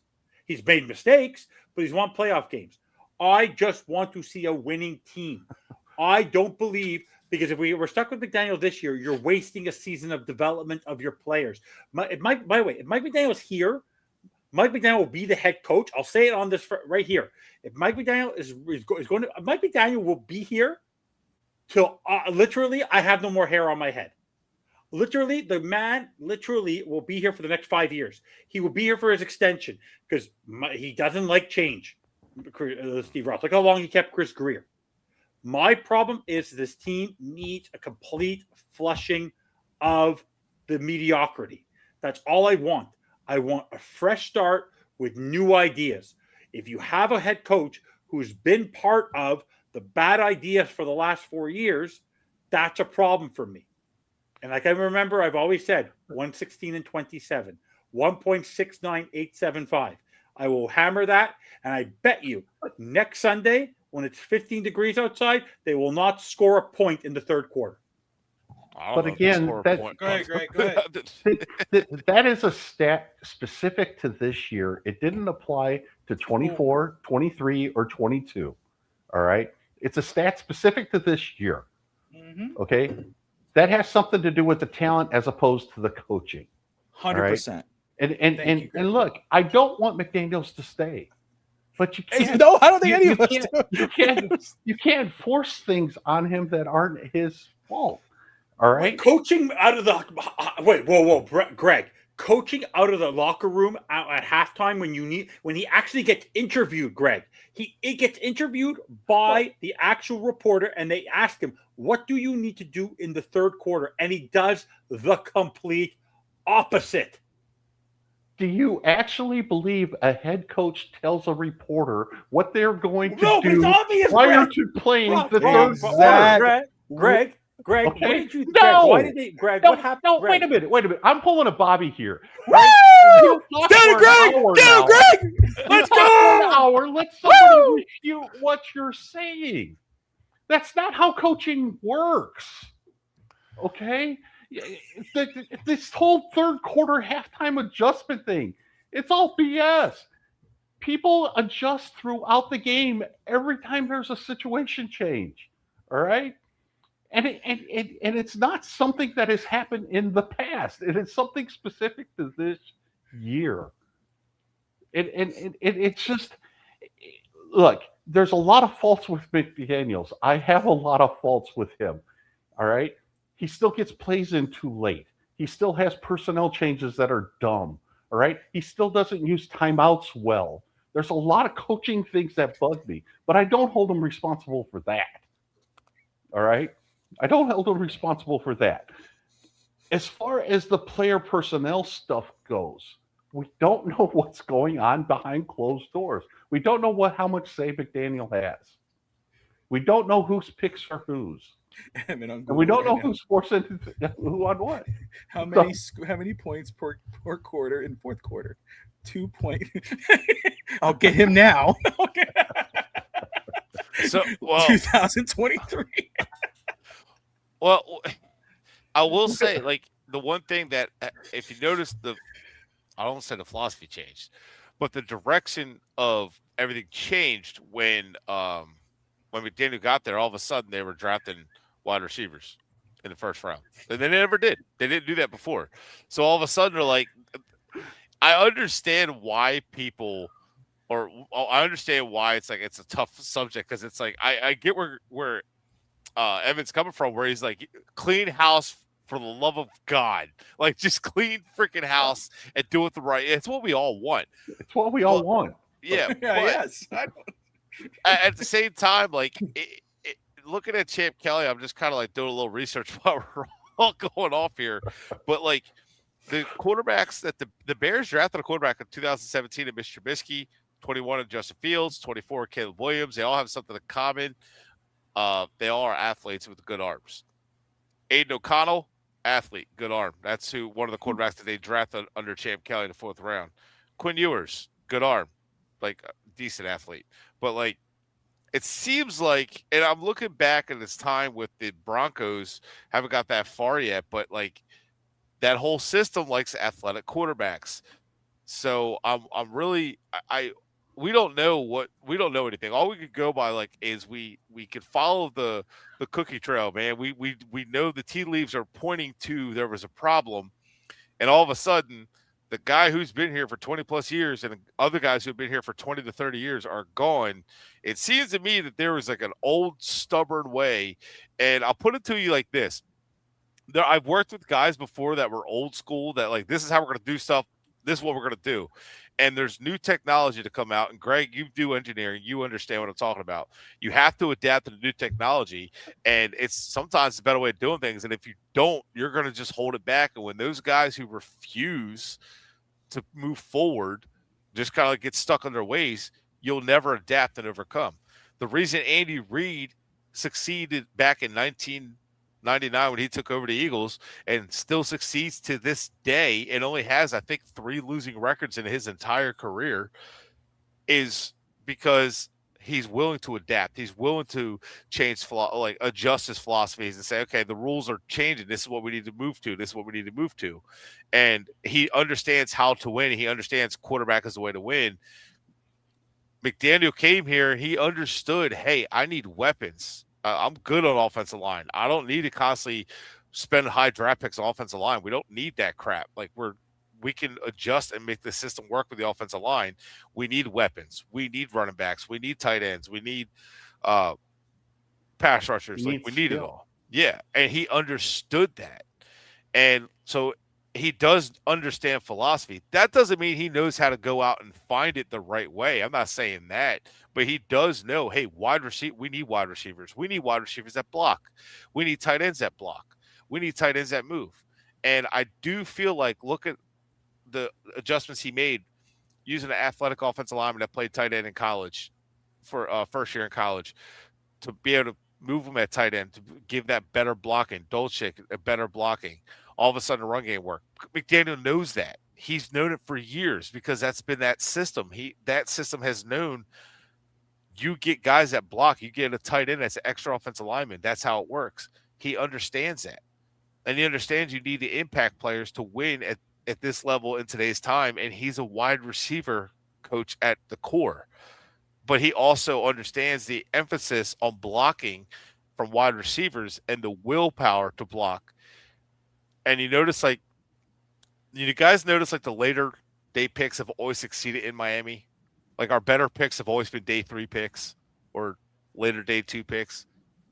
There's a lot of people say, like, it's hard for a GM to keep up with all of that, and that's why you rely on your coaching staff and stuff. A lot of times, the day 3 picks are our coaches and scouts and assistant GMs that are making those picks. And the GMs get credit for it, but inside the building, everybody knows who wanted those guys. Well, a lot of that's what's happening a lot. Like the later round guys that are succeeding is a lot of it's like coaches and stuff finding these gems, finding these guys, these undrafted free agents and stuff. So that's kind of like telling to me where you have guys like Andrew Van Ginkel who are studs of late round picks. You have guys like Malik Washington who's I'm not saying a stud, but he's outplayed his draft position, has found himself a good niche on the roster, right? Like he's a guy you can use in reverses and running the ball, short passes, slants, deep pass, like a guy who's not you're going to be your number 1, but a guy who's like a versatile weapon. It's just kind of telling that these guys understand how to evaluate a little bit better. With all that said, if we're talking about McDaniel coming back, yeah, I understand where Evan's coming from. If it's another losing season, it's like, we didn't change a damn thing. All we did was keep losing.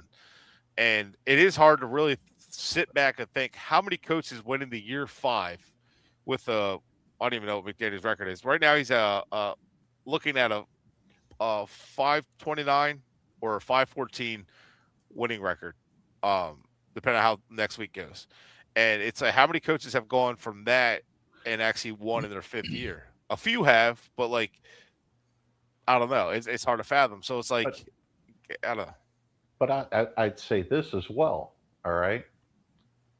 How many coaches came into a situation where they were basically given a quarterback that they had to use, Mhm. and then after 4 years, basically got a new GM, a new front office, and a new quarterback opportunity?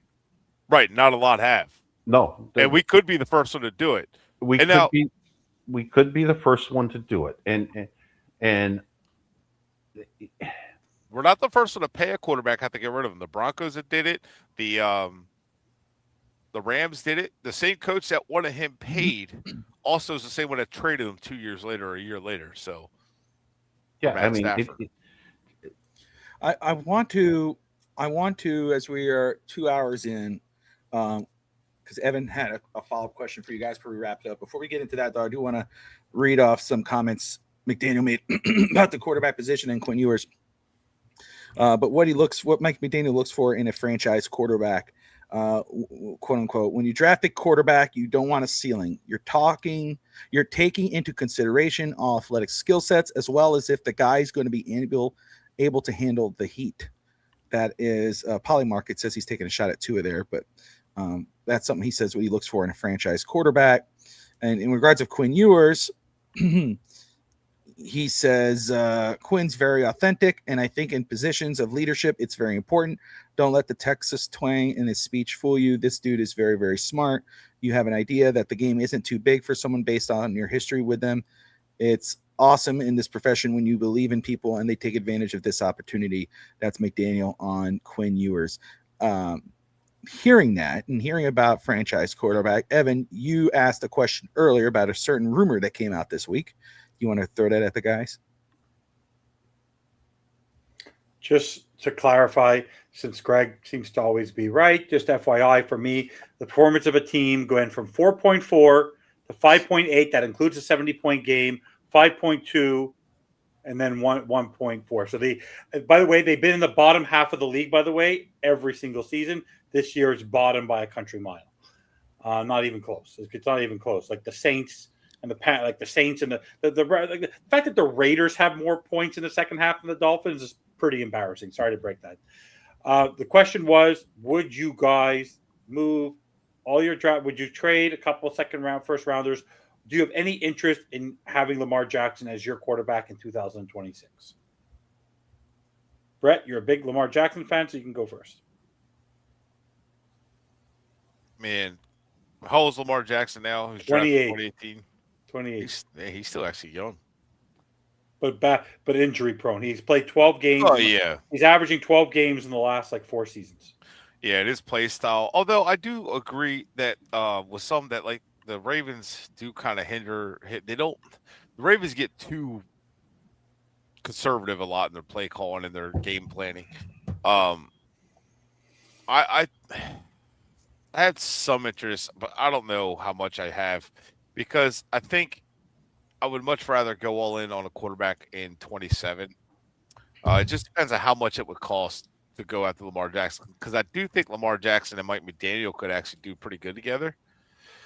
It's just, are we looking? I know like Reclamation Project where it's like Matt Stafford comes in the Rams and they turn it around. I just don't know that would be the case with Lamar Jackson and Mike McDaniel. I'm not sure. I mean, it would open the offense up, but I'm not sure that it would be the best quarterback to get or the right move. I don't know. I'd be on the fence about it. I definitely wouldn't turn it down. Definitely be interested, but I don't know. On the fence for now. What's the limit you would ever trade for him? Good question. I'd say not more than definitely only no first round pick or no more than one first round pick. I wouldn't trade multiple first round picks for him at all. Maybe this year's first and like next year's second, but I wouldn't give up multiple firsts for him. And he needs a new contract and you have to deal with his mom. Would you give that quarterback? He'll want Dak Prescott money, $60 million a year. You give it to him? No. See, I would structure it different because that contract, I don't know. I'd have to structure it a lot different. He doesn't have an agent, so good luck with that one. Yeah. I'd rather deal with the agent than his mom. Yeah. I can promise you that. Greg, same question. Yes, You want Lamar? yes, and I would yes. All right, he's a two-time MVP. He's 28 years old, Mhm. and Miami is probably willing to spend multiple first-round draft picks to move up in a draft to get an unknown. But they were Ooh. before. Ooh. All right, so hell yes, you do it. I mean, to me, it's Him not or even Burrow? Him or Burrow? Mm. either one. No, I if you would do had the to same pick one, thing. if you had to target right now a disgruntled Joe Burrow or a disgruntled Lamar Jackson, who Joe do you Burrow. Lamar want? Jackson. Lamar Jackson. Joe Burrow, the guy who's beat the Chiefs and the guy who's beat the Bills in the playoffs. And Greg, who do you want? I want Burrow. Who do you want? It's 1A and 1B, but based on injury history and things like that, you've got to take Jackson over him Mm-hmm. Yep. because Burrow is a better tool. You know, you can count on him for 8 to 10 games a year, and that's it. Jackson got hurt this year, but But they're Jackson perfect for the Dolphins. They're injury prone. Neither one. They're perfect. eventually a quarterback you're going to get hurt. Yeah. All right, Tom Brady missed the season. All right, Patrick Mahomes just got hurt. I mean, you get Yeah, hurt. Lamar just has nagging injuries every year because of the way he plays. Yeah, because of the way he plays, But he's not out for a crazy amount of time. And again, you think about the running game, what he adds in the running game, what he adds in the passing game, and then you pair him with someone like like Devon Achane. You know, that opens a whole other element of your offense. And he is, again, 28 years old, two-time league MVP. You know, that there's no question if you have that opportunity, you do it. I understand I think Greg answers that pretty well. I understand the kind of concept going, I don't want to give up too much. I mean, but if you're going to give up, we're talking about trading up. If the Dolphins trade up like we did, if the Giants had the number one pick, that's more than likely than the Raiders. But if the Giants have the Dolphins trade up, give up a couple first round picks plus someone to the Giants pick. If it was the Giants, even though you get excited about a prospect, but there's an unknown with that prospect. That guy could be a bust. That guy could get whatever. Lamar Jackson, you know what you're getting. You've seen the best of this guy. He's a two-time league MVP at 28 years old. And it's not like he has he's the product of the talent around him. He's a talent within himself. You know, he's done a lot more with a lot less. Go ahead, Greg. I'm sorry. I was going to say, and look at the division you're in. Josh Allen ain't going anywhere. May ain't going anywhere. Yeah. You better get a quarterback who can play with those guys. I mean, otherwise, if Miami does not find that quarterback that can compete on a throw-by-throw, down-by-down, explosive play scenario with Josh Allen and Drake May, they're forever going to be third or fourth in the division. Forever. Oh, yeah. But don't you need to have – but the quarter – yeah. So, yeah. No, I don't disagree with you. The difference is with Josh Allen and with – he has James Cook. Yeah. And then, Drake May has Stephon Diggs, Ramondre Stevenson, etc. For the Dolphins. I don't think – I actually – my concern right now is we become – which is I actually, Bobby, we're also concerned about the whole – now we're establishing the run. To compete with the other teams, you have to put up 35, 40 points. Now, we only did that. The only time we ever scored 35, 40 points is when Tyreek Hill was in the lineup. You're going to potentially lose Tyreek. You're probably done with Tyreek. So, I don't know. This is no matter what, we don't have the personnel, even with Lamar, to be able to compete with the other teams. Because we don't have the weapons around them. We'd have to draft them. I don't think that's fair. I mean, hold on now. Look at Lamar Jackson's wide receivers in but he has Isaiah Likely, he has Zay Flowers, he has Mark Andrews, he has Derrick Henry. Mark Andrews, Derrick Henry. Yes, the rest. That's right. Yeah, Likely is good, but Likely is a good those player. guys are those guys are just guys without Lamar Jackson. The only reason why we know their names. I agree. I totally agree. Yeah, but do you think that Lamar Jackson makes Jalen Waddle better? I mean, but Jalen Waddle's a good receiver. He's not like an elite receiver. He's not an elite receiver. Right. But like, what if I kept saying Zay Flowers, a better quarterback would make this offense better where you're at? And then if you can still draft another wide receiver, you can still be good. And we could have a whole nother show about this, but Jalen Waddle is essentially Jalen Waddle right now because he's being asked to do things that he probably shouldn't be asked to do because Tua is limited and can only throw over the middle of the field.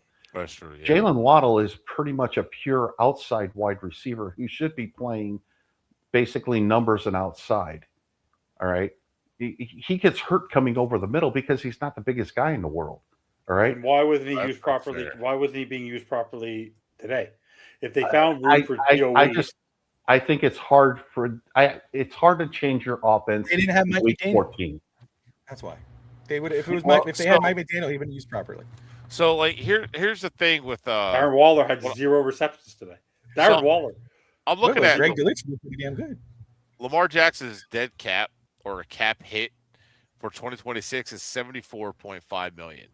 So even with all that said, with Tua's contract, That's what, 20 million less than Tua's. yeah, like you got all the dead cap we're gonna have with everybody, with Chubb, with Tyreek, with Tua. We're gonna have a lot of dead cap here, and Bring back the same people. so what would I do if I were to get Lamar Jackson? I'm automatically extending him because I'm kicking that can down a road here. You look at So- Sammy. You know, Yeah, just Sammy. slow down. If you're in here, you know. I know it's not popular. I still would like Joe Burrow because I hear he misses time. Joe Burrow went after 2020. He comes back from an injury, goes all the way to the Super Bowl. Comes back the next year, goes all the way to the AFC Championship game. Doesn't miss a game. He did have a rest game for That whatever. was in 2020. 21, they went to the Super Bowl. 22, they went to the AFC Championship game. And then the next year, he played I forgot how many games he played in 2022. So like he played like 50 plus games in a row before he even got hurt again. So like he had like 4 seasons before he even got hurt, and he carried the offense. So it's just like there is some misconception with Joe Burrow getting hurt. However, Burrow has been getting beat to hell. And But if Joe Burrow has nothing to play for, he could have sat out the season, relaxed. Instead, he's averaging 42 points a game in the last 2 weeks. yeah, Joe Burrow is Joe Burrow's the real deal. cold-blooded. 42 points. Here you go. He played 16 games, and then the next season 10 games between 21 and 23. Right. Joe Burrow, no So that's doubt, is an 42 elite quarterback. games. He's great. And that's not But- counting his off season going to.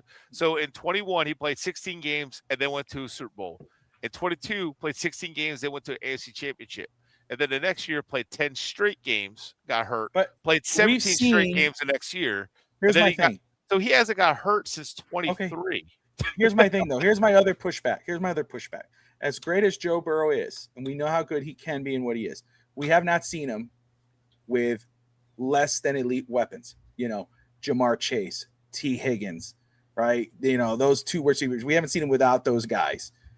He had Jamar Chase. We've seen Lamar Jackson with no elite weapons in regards of the receivers. I mean, he makes guys better. How would Joe Burrow look in Miami's offense with Devon Achane, Malik Washington, Taj Washington, maybe Jalen Waddle, who's often injured? How would that offensive look? Would you rather have him as quarterback of that offense, or would you rather have Lamar Jackson, who can not only throw it to those guys, but also could run out and make plays?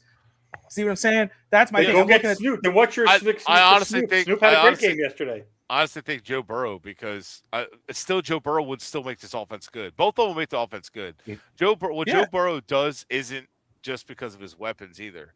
no, I know, but that's a question you it got is to a look at. Not just factor. injury, It's a fair- but it's also no, it's a part fair- of that too. It's a fair question, but he has had multiple games where one of those guys is hurt, T. Higgins or Jamar Chase is hurt, and he's still. And there's a couple games where Jamar You wanna Chase answer this disappeared one, Brett? and T. Higgins was hurt. You guys like Cincinnati at all? I think he's talking about Ty out of No Alabama. Oh. No Alabama No, quarterback. don't talk about the school. Talk about the player, not the school. The player. I'm not a huge fan of how he plays. Okay. I'd have to watch more of him, but I'm not a huge fan. I'm not a huge fan of this draft class for quarterbacks. But that's I'm why I okay. think third round is safe. I think, if you're talking about later rounds, that's a different kind of conversation. That's why I keep saying Alar because he could sneak in. He's got a ton of talent. He's a smart guy. He's got a level head. coming off an injury. You can kind of sneak him. If he doesn't work out, whatever. Just you draft one at 27. But you're just taking a chance. Real quick on that note, Don Shula drafted 18 quarterbacks in his span with the Dolphins. 18 quarterbacks. The Dolphins, since Don Shula, since then, have drafted 10.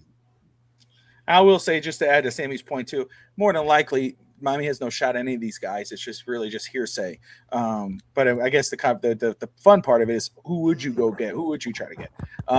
But anyway, I'm surprised if one of those is moved. Though. I think no. I think Baltimore Lamar might. Jackson could be, Yeah.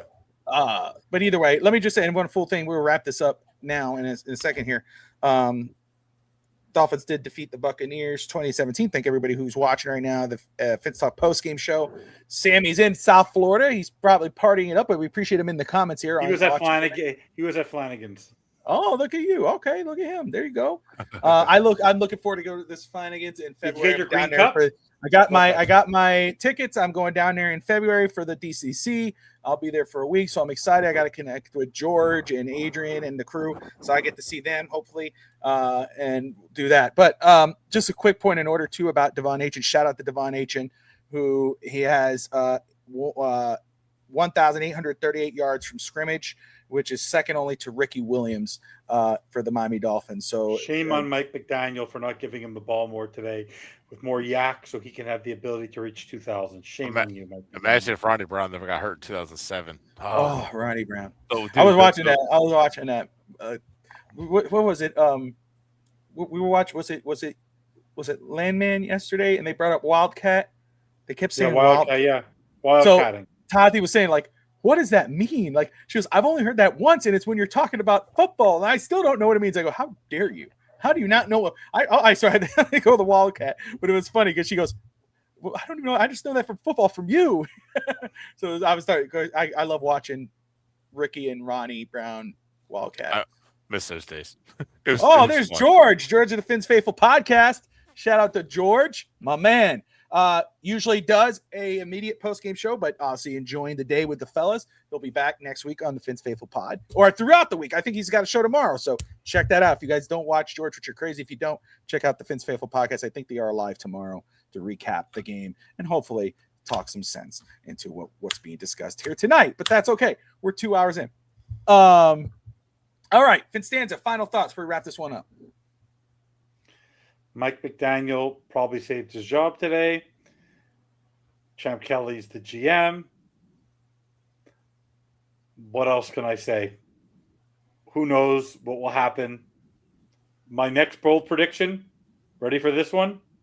Based on all the stupidity that is happening right now, your quarterbacks next year, competition will be Quinn Ewers and Tua Tagovailoa. That is my bold prediction for this season. We are going to get an announcement. McDaniel's the coach. Tua's not coming back. Oh, yeah. At this point, all stupidity is on the table. I am convinced of it because this team literally almost – I think, by the way, people are saying they fought. The way they played that last drive, they didn't look like a team that was concerned about winning that football game. That team went down in 2 seconds. They just said, okay, we won. Okay, no big deal. No big deal. All I can tell, by the way, my final thoughts are be prepared for next week to be a 4:00 game because Denver will be playing at 4:00. So because they're fighting for the division, don't be surprised, Bobby. We'll have to adjust our times, but we'll probably be doing a pre and post right before one, right after, because they're probably going to be playing at 4:00 because of the fight for the number one seed in the AFC. I was about to say the Broncos or the Patriots already won their division. No, the conference number one seed. Yeah. When you said division at first, I was confused. No, that's the conference. I meant the conference. Number one seed for the bye. Yeah. To get the bye. Brett, final thoughts. Yeah. He looks like he's coming back. Look at Sammy Fish. Well, McDaniel's still back. I don't know if he's coming back or not. He's back 100 million%. It feels like he is. Vomit. We'll see what happens, Ick. but I don't think Tua's back. I think I don't buy anything you say. You said that they were never going to bench Tua, and they did. So, by the way, I did say that the Colts wouldn't make the playoffs. And they would lose out. Okay. And was I not right about that one? Okay, but you said Those are yeah, the Browns you're right about win. another team. Yes, But- you do well with other teams. The insanity of this team. The insanity of this football team. What I am think the thinking? Dolphins are going to be. I think Ewers definitely will be in contention to talk about for starting next year as far as competition. I don't know whether he will be, whether he will do good or not, but I know that I think if McDaniel's back, they're going to be looking for him to start next year. I do feel like everybody's coming back. McDaniel, Champ Kelly would be the head coach and GM. I feel like there's opportunity to change everything or to start doing things the right way. We'll see what happens. I'm not going to put my faith into it. It is kind of sad knowing that the Patriots and Broncos are vying for the conference the top seed in the conference, and both of those teams drafted their quarterbacks after we got Tua. The Patriots drafted their quarterback after Tua, realized it failed, moved on, drafted the right quarterback, and now got a coach and turned it around and leapfrogged us. And the Broncos got rid of a bad contract quarterback, drafted the right quarterback, turned their team around. And it is kind of depressing as a Dolphins fan to see that we keep hanging on the guys for so long. And I'm just happy to see that the guy who was the cause of all of that is now gone. That's and right. I'm just hoping that our turn is next because I am so tired of the losing and not winning playoff games. But Be don't ready worry, brother. to lose for the No next matter 5 years. how many games we win, no matter how many playoff games, Phins will find a way. It should have been a 20-point playoff win. We should have 3 Super Bowls. It's it's like, damn it. We'll eventually we're gonna eventually at some point, I feel it in my bones, we're going to have the train back again. And the bandwagon Yeah, the bandwagon will return. You see all these Avengers Doomsday promos where it goes, Steve Rogers will return in Avengers Doomsday. The bandwagon will return. And the FTSN Doomsday. Evan's behind the truck. He's first of all, Greg, before you get your final thoughts, I just want to thank you for backing me up today, man. I really do appreciate it. It felt good that I wasn't alone. When Evan texted me and said, "Hey, Greg and Brett are coming," I was like, "Oh, I know I'm gonna get it tonight, boy. I'm gonna get it from all angles. I just have to be ready to go." And I appreciate you, my man. Hey, Thank you. I hope you're back next weekend. Evan, I try to give it your perspective too to help out there. Evan did not prepare for. He was like, "I got all my guys with me. Here comes the." I actually have never prepared. I'm always prepared to get raked over the coals. Well, at least I'm consistent. That's right. But wait, if you guys are all convinced that this is the man that can continue to make us mediocre, that's okay with me. It's okay. I'm used to the mediocrity. We all said we want him gone. Can't get any You're just worse. giving you the other perspective. It can't get. Well, at least it can't get any worse. No, he can't. That's it. It's only going up from here. But Greg, any final thoughts, sir? Really get worse. They get worse. First of all, this was a heck of a lot of fun. I think the 4 of us should do this more often. Yes. Me too. Secondly, look, the task for the Miami Dolphins is very, very lofty and almost monumental. Mm-hmm. We lost Greg. See, Bobby, I froze him. Just when he was about to defend you. No. We'll wait for him. Huh? He's coming. He's back. Oh, come back. Monumental. The last word was monumental. It's a monumental task. This isn't a 1-year fix. No. This is not 2026 and all of a sudden we're going to compete now. We're looking up at the Patriots and the Bills, and we're going to be looking up for them with their quarterbacks for the next 3 to 5 years. So to do that, you've got to start laying the foundation now. Is Mike McDaniel that foundation? I don't think he is, but it looks like the powers to be maybe say he is. All right, 2026 is going to be bad. Mm-hmm. There's no other way around it. Unless they come up with unless Lamar Jackson comes here, unless something really weird happens, we're no better than 3rd next year. But that's okay.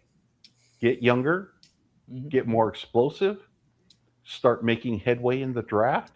Yep. All right. Don't have your 7th round pick play the same position as your 1st round pick. Outplay them. All right. Let's start hitting first and second round picks, and let's see what happens. But you gotta start digging. But Evan said it couldn't get much worse, right? No, you can keep digging. You can make the hole bigger that you're in. Okay, there's nothing that says you have to stop digging, but hopefully we're going to start filling in the hole a little bit because that's what needs to happen. Real quick on that note, and it's even if you do miss, be willing to move on. Stop hanging on to bad picks and trying to make them work. We've done it for too many positions, too many players. It's not working. Move on. Cut ties. That the rookie contracts is perfect for that. Is that working? Get on. Get out. We'll move on. Exactly. Admit defeat early. Yeah, look, you saw the Patriots do it. You saw the Titans do it again. Malik Willis, Will Levis, and now Cam Ward. So it's happened before. It's easy to follow the formula. All right. So for let's see, not this week, Canesware, I believe will be on either tomorrow night to talk, obviously recap the Texas A&M game and look forward to the Ohio State game. So make sure you check out that for the college football playoffs with Canesware and the Miami Hurricanes. Tuesday, Sammy and Phins TV, I believe, will be. Yeah. I didn't even look at you. Phins TV will be live on Tuesday night, I'm sure, recapping this game and catching up on other stuff. Of course, I believe Phins Faithful Podcast will be live tomorrow with their channel. So make sure you go check them out, like and subscribe. Shout out to Adrian of the Rainy Day Podcast. Check them out. Evan and I will be back live next weekend with the pregame, postgame show. Also, we got. I'm happy to do OT if these two schlubs make time for me. There you go. They're free. There you go. Yeah, well, I think you guys are about due, right? You got about a couple months in. You could do another one. We did one last week. We're ready for another one. Did you? Oh, my bad. Oh, I'm sorry. Yeah, we actually, Bobby, unlike you, we watch your shows when you're on. Unfortunately, I follow up on all my shows. I got like 20, 30 of them, dude. So I check in. I can't, but what am I gonna do? Turn in and listen to the same conversation? I know what you're gonna say. I have your script right here, brother. I got your script right here, brother. Evan, how's the weather today? Well, Bobby, the weather's kind of cool. It's cold outside, but it would be warm if McDaniel was fired. It's like, okay, here we go again, bro. Jeez. Anyway, that's it. That's a wrap. Subscribe if you love the channel because we appreciate you all. Like and subscribe. Dolphin fans, despite how it looks or what it sounds like, the way Evan portrayed, the Dolphins did win today. So like, share, subscribe, but most importantly, as always, fins up. We'll see you guys next time. Peace.